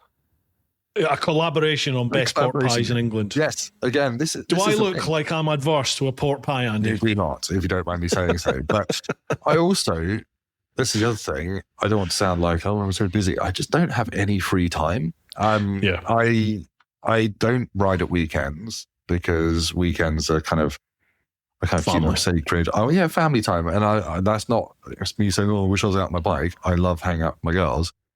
But also, if you go out riding around where I live in the summer, like you see the worst of the motorcycling denizens. I live near Rikers, I live near Box Hill, and I love the noise of the bikes going past, but certainly they've now put average speed cameras on all the roads, and I will see people in slow boys hoodies doing wheelies in 30 minutes outside schools.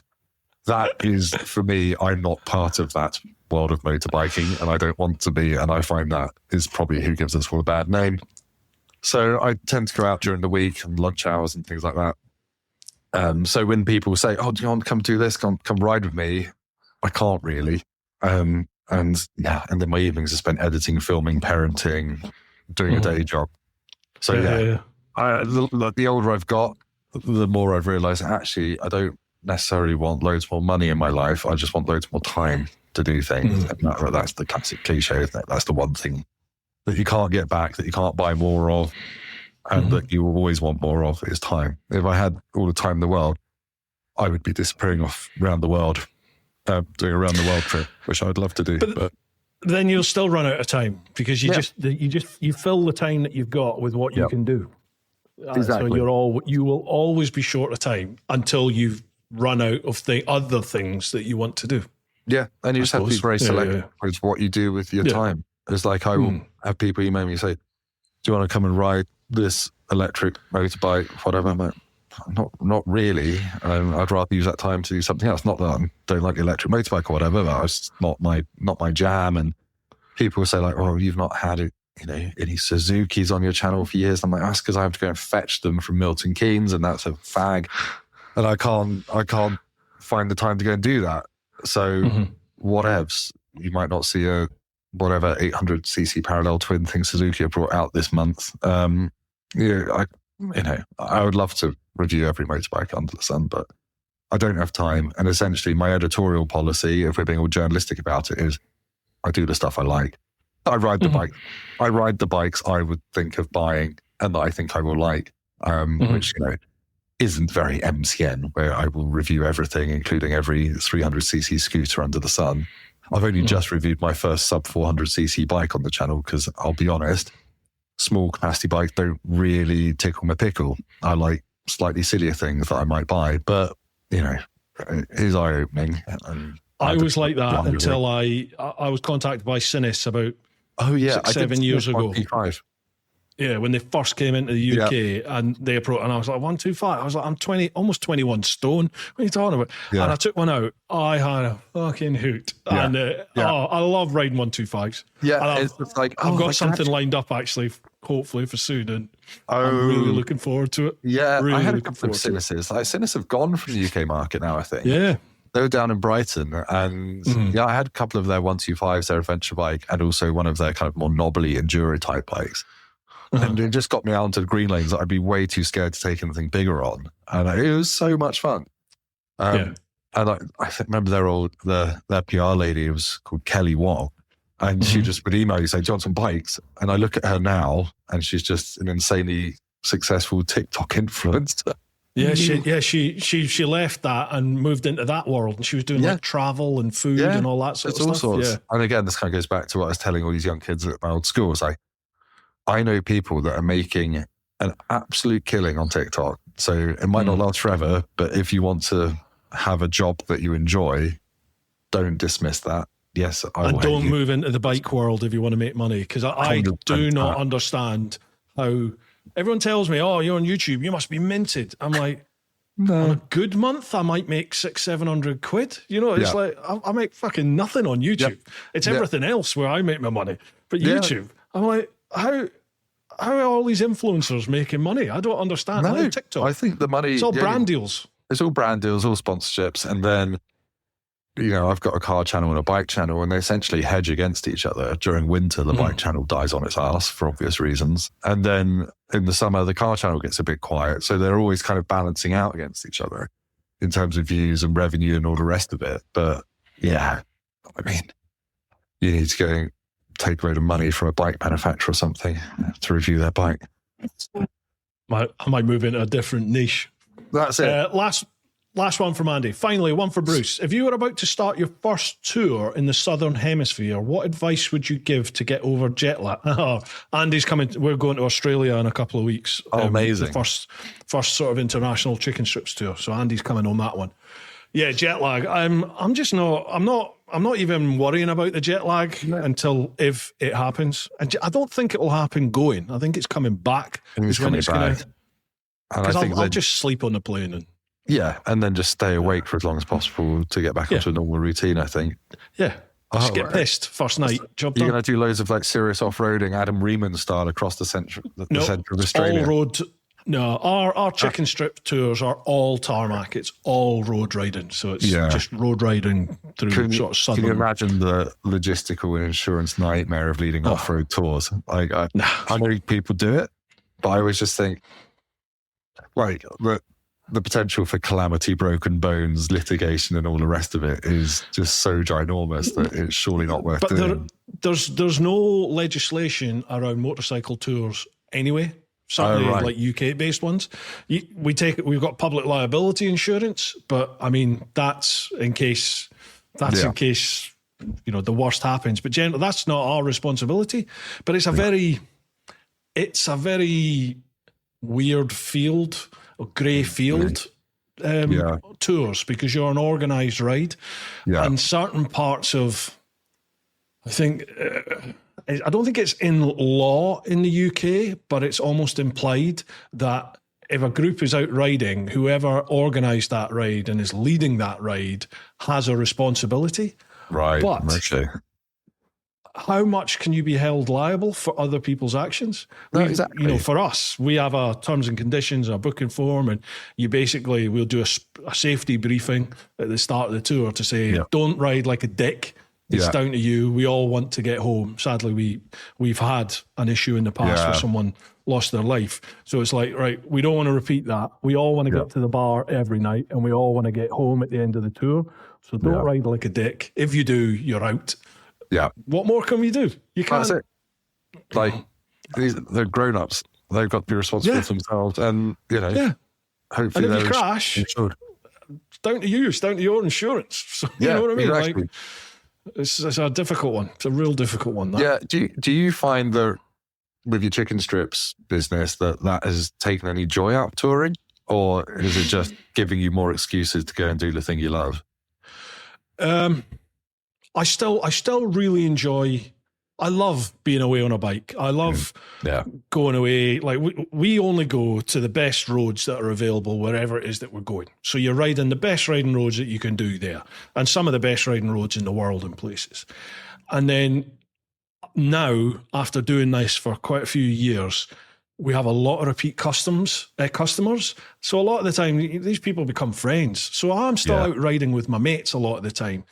And then the new people, I really enjoy introducing people to this world. Yeah. There's a lot of people who've never toured before. There's a lot of people who've never ridden their bike outside of the UK before. So they come away and ride, and like you can see they're absolutely blown away by, oh my God, this is fantastic. That's awesome to be part of that.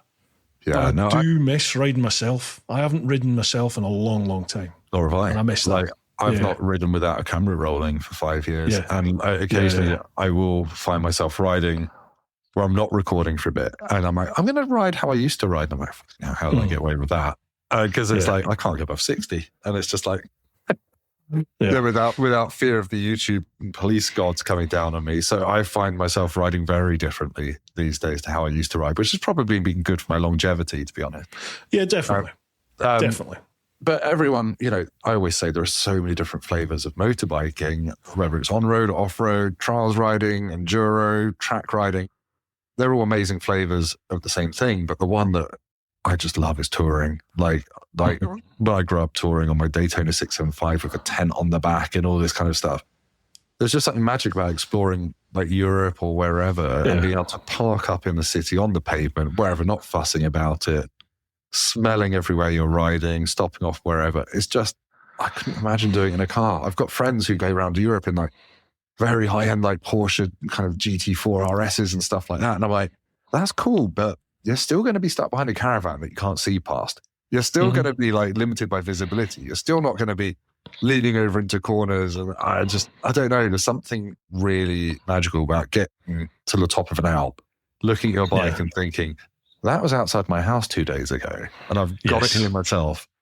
Yes. And I just find that really magical. I can't wait to get back out on a road bike and do some big miles and do that stuff. And I'd recommend it to everyone. Look, even if you just started riding, get a Eurotunnel ticket. Because that moment when you get off the Eurotunnel or the ferry or whatever, and you've just got something set in your sat-nav that's 500 miles away or something, even if it's a long motorway day, it's just, there's something about that moment that is like, oh my God. It feels like freedom, doesn't it? Yeah, it does. feels like freedom, escapism. And if you're a new rider, you will learn more about riding in that week or 2 weeks of constant twisty roads. That'll do more for your riding than 5 years of doddering about in the UK. In terms of enhancing your skills, your cornering confidence, yada, yada, yada. There's just no downside apart from occasionally rains, but then just don't faff about. Just buy some laminated Gore-Tex stuff, put it on a credit card and be happy. Because there's definitely invest in gear. Yeah, definitely there's nothing more miserable than being like, well, it says its own brand waterproofness. I'm like, it's not waterproof.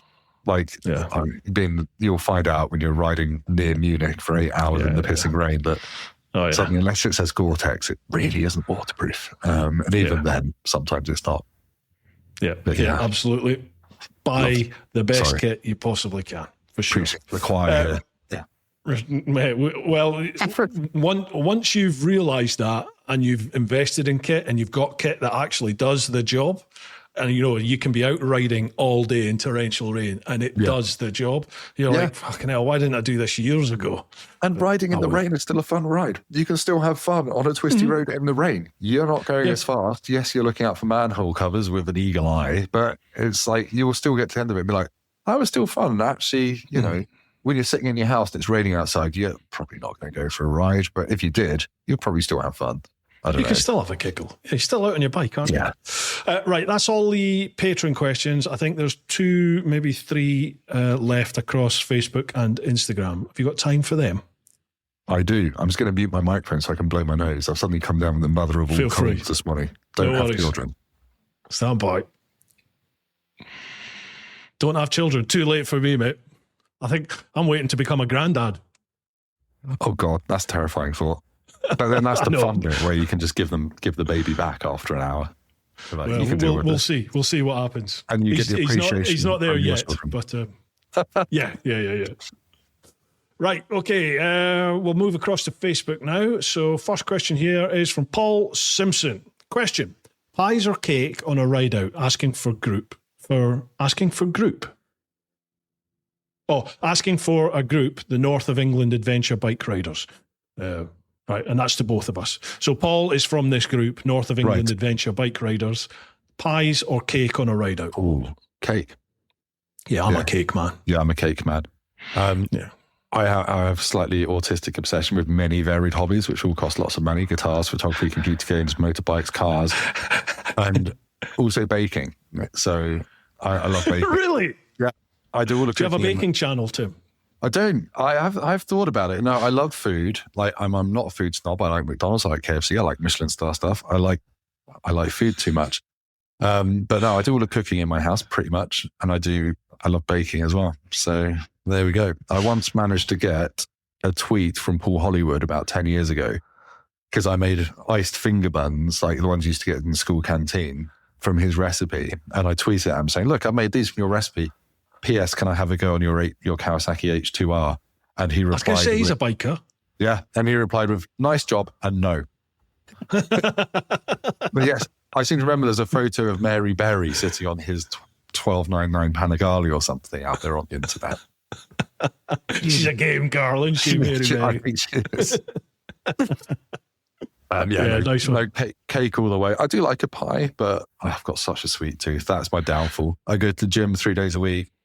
I run as much as I can in the gym. I do rowing like you do. The weight never shifts, but I think it just enables my lifestyle. Yeah. I mean, I'm a fat bloke. God knows what I'd be like otherwise. Because I'm the same. Sweet chocolate. Yeah. I'm terrible for chocolate. Yeah, I can't. My wife could.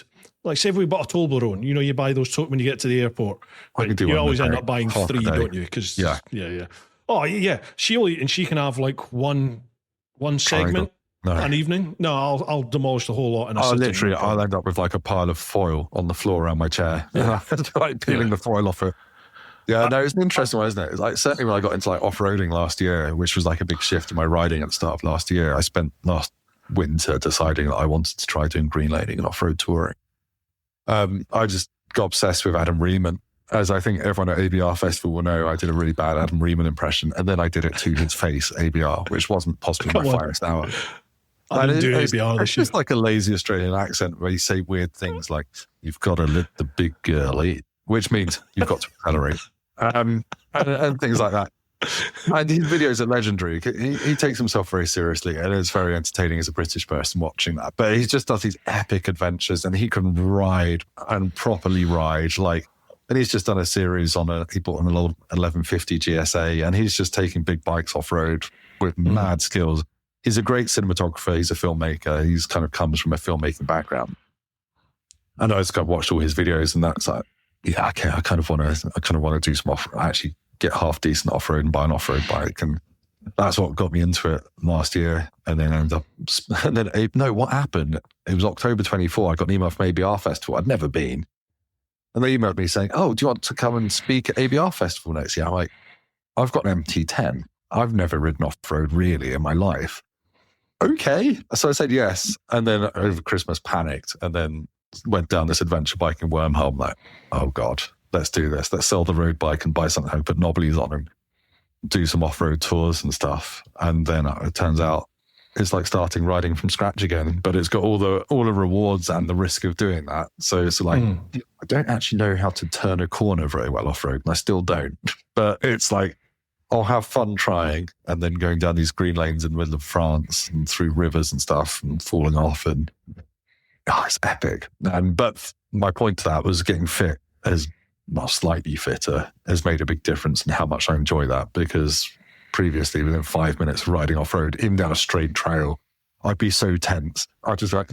Oh, it's hard work, isn't it? Your legs are on fire. Yeah, and then it was just, I went to Yamaha off-road school last year, and they taught me body position, and within the first half an hour, I had my body position tweaked, and I was like, oh, I can actually do this all day now. And I was still like on my tours around France, I look at my Apple Watch, and by like 2 in, I burnt 2,000 calories. And I'm like, I think this is the only motorbike tour that I'm going to come back from a bit lighter than I went on. Where's that cake? Exactly. Off and to then the like boulangerie.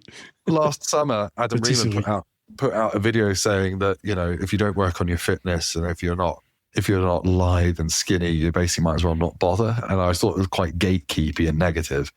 I didn't agree with that. I put out kind of a video rebutting that, because I think... Was that a post to attract engagement? Well, almost certainly. 100%. Yeah. 100% it was. But it was just like, you know, don't listen to that. Just go out, give it a go. You don't have to be going at 10,000 miles an hour through a puddle to enjoy it. Just have a wobble around, and you'll learn a load about bike control and not be so scared of it sliding around if it does it on the road and things like that. I hate this bollocks attitude some people within biking have of, you know, you can't do that on that bike won't do this, that bike won't do that. I'm like, fuck off. Any bike will do anything. Any bike will go anywhere. Yeah. Not any rider will. You know, it might not be as comfortable, might not be as practical, might not be as fast, might not be as great handling, but any bike will do anything. Yeah. It's just do the things on the bike you have. Buy the bike you want. When I found out I was having my first child, I thought I'm not going to be able to do a tour for years, which turned out to not be true because my other half is very understanding. But I bought a Ducati 1198S and toured to Berlin and back on that. And that does 80 miles to the fuel light. And that was phenomenal. It was so much fun through the Harz Mountain. But yeah, there is quite a lot of gatekeeping and weirdness. And I think I'm guilty of it as well. Over winter, you're just looking at every motorbike video review on the internet thinking, what am I going to buy next year? What am I going to do? Usually the correct answer is keep what you've got and learn to ride it better. Yeah. I was on Reddit yesterday, and there's Americans like, oh, I've just bought a Panigale V2. Do you think it's going to be any good on track? Do you think I could take it on a track day? And everyone's just like, you bought a sports bike, darling. You can take that on track. You'll find out. I mean, you could take a GS on track day and have an absolutely wild time. I do. It's awesome fun. Exactly. Awesome fun. All the fastest people I know have got CB500 track bikes that cost 400 quid, and they have outrageous amounts of fun on them. So, yeah. Right, that's Facebook questions. We've got a couple left on Instagram, and my back teeth are starting to float, so we will get through these. Geek and Cycle. Excellent guest. You make content for a living. While I am incredibly appreciative of both your bike and car content on your personal channels, what makes you want to do both? Because I would get bored or ruin one of them if I only did it. If I only did cars, I would absolutely hate cars. If I only did bikes, I would end up likes. I would say I don't do it for. Well, I do it for a living. I have a day job that pays the bills. That day job is car journalism and is making car videos for Motorpoint. I wouldn't be doing my own YouTube channels purely without a job. I wouldn't be able to. I could probably make it work, but I wouldn't be able to afford those delicious steaks from the butchers and like all the treat. Shop at Waitrose and M&S. As wild as it sounds, be like, oh yeah, I'm just a content creator. I do my thing. It's like, no, I'm firmly a PAYE bitch on a salary as well. So I think there's credit to doing that. I've just got myself into an industry where I essentially do the things I enjoy, and I'm very fortunate to do that. Yeah. Even if one of those is salaried. So yeah, I can't remember what the question was, but yes. Yeah, why do both? Why do both? Yeah, I enjoy both, and I used to think at some point I would knock one of them on the head and focus entirely on cars and entirely on bikes, but I don't want to. Each of them plays off against the other, and you know, if I've got a week of really boring cars, I can go out for a ride on a motorbike. If I've got no bikes booked in for a couple of weeks, I'll have cars to keep me busy. I try and upload 3 videos a week, 1 bike one and 2 car ones. Sometimes that doesn't happen. I don't lose any sleep over it. Like if I was full-time YouTube, I'd be like, I've missed a weekly upload. Oh my God, the algorithm's going to kill me. I don't care. Life is too short to worry about algorithms. I'm amazed you have the time to... having said that, because in my head, I only create 1 vid a week. For I'll do a podcast and I'll do my bike thing. But then I actually kick out 6 or 7 shorts for each of those vids. So I suppose you're doing 15, 16 videos effectively a week when you think about it. Yeah, I don't do shorts religiously. I do shorts very sporadically as and when I remember to do them, which is maybe once a month. So I like the shorts. I like the instant hit of, oh my God, this has got 100,000 views. I don't necessarily see any great benefits. I get about 2. Yeah, well, that's it. Some of them bomb. And then it's like everything. The thing you put the most effort into will bomb. And the thing you could chuck out would do really well. But with shorts, I like it. I know those people are out there consuming short form vertical content. It doesn't make any money. And I don't really see it growing my subscribers or anything and vanity metrics. I notice it now. Notice it now. Yeah. Now I'm doing a lot more shorts. Yeah, it's not, it doesn't generate any money, but I use shorts as the marketing vehicle for the main channel for the long form content. And that's purely because it's talked about a lot now. The YouTube homepage has totally changed. It used to be just banks of long form videos. That's all it was. And then 1 little row of shorts when they came out. And then long form. It's totally the other way now. You get 3 videos across the top, and then it's all shorts, couple of layers of shorts, and then some other long form stuff. I've noticed now over the last month or 2 of doing a lot of shorts, particularly on the podcast channel. Now that's back. The vast majority of my views are coming from shorts. So even onto the long form content, they're discovering the channel through shorts.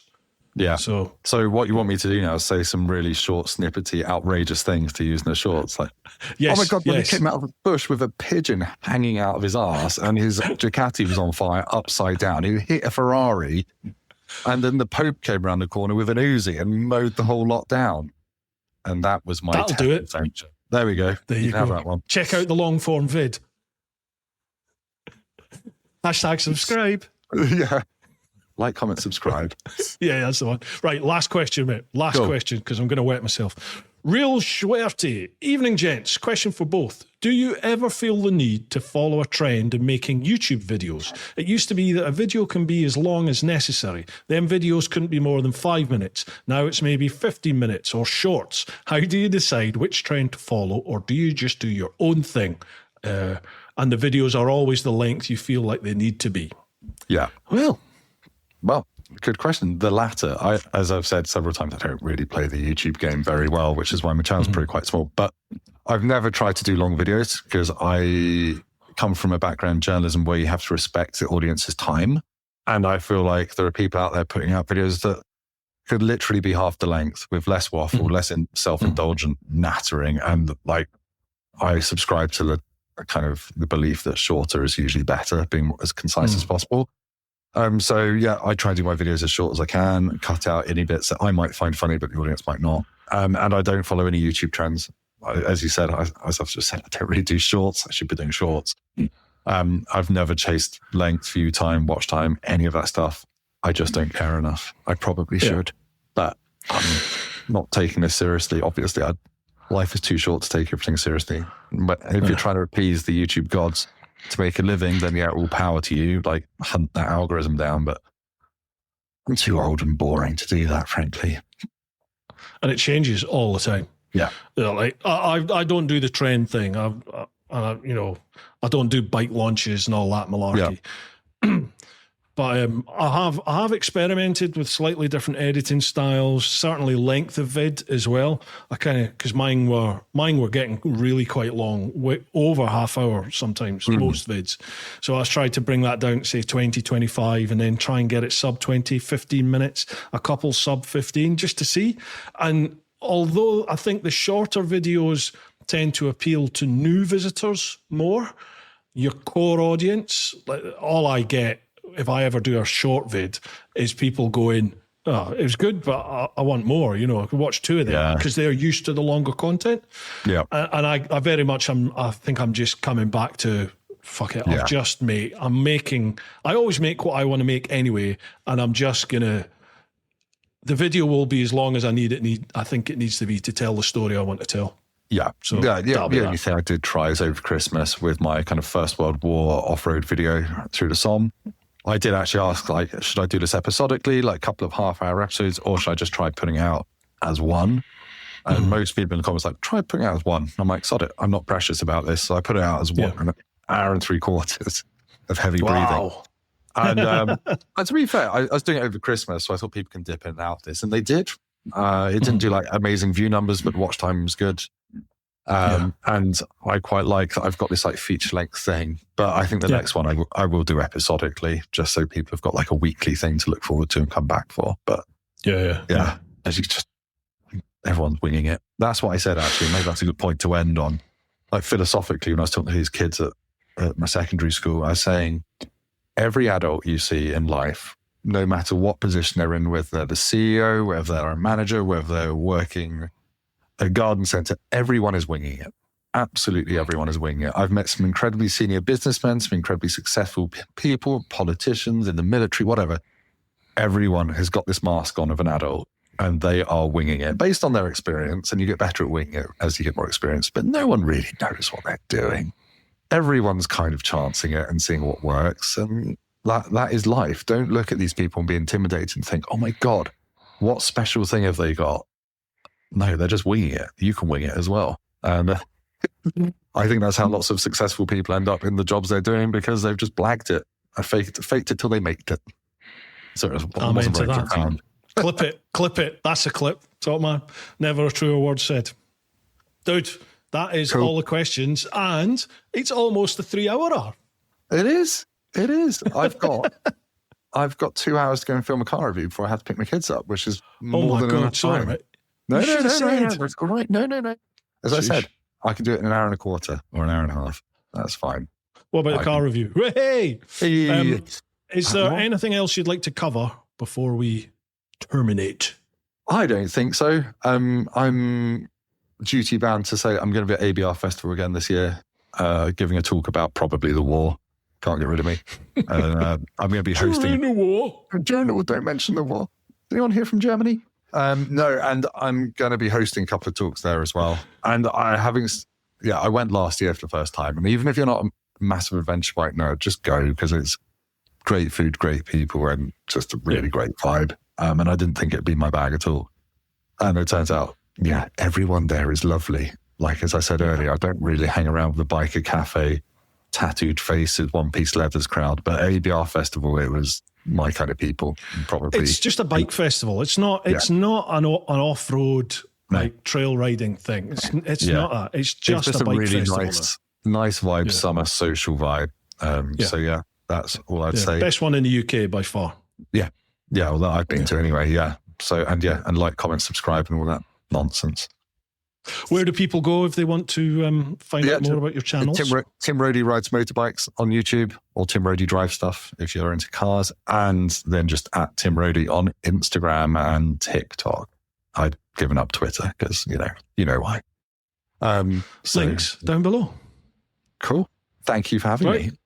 Mate, pleasure. Thank you very much for coming on and giving up almost 3 hours of your day to me. Much appreciated. Absolutely fine. Anytime. And maybe we'll go for a pork pie one day. Who knows? We'll see. Yes, I would love that. And I want to go on your Rorty GS as well. Oh, I say. You're welcome. You're more than welcome to take that for a spin. Awesome. All right, bud. Thank you very much for coming on, folks. Hope you've enjoyed this one. If you have, please tell your mates about it, share it, like it, subscribe, all that jazz. You know the score. It really does help to do that. Keep doing your thing. Look after those that you love. Get on out there whenever you can. But most importantly, live your life. Woo-ha!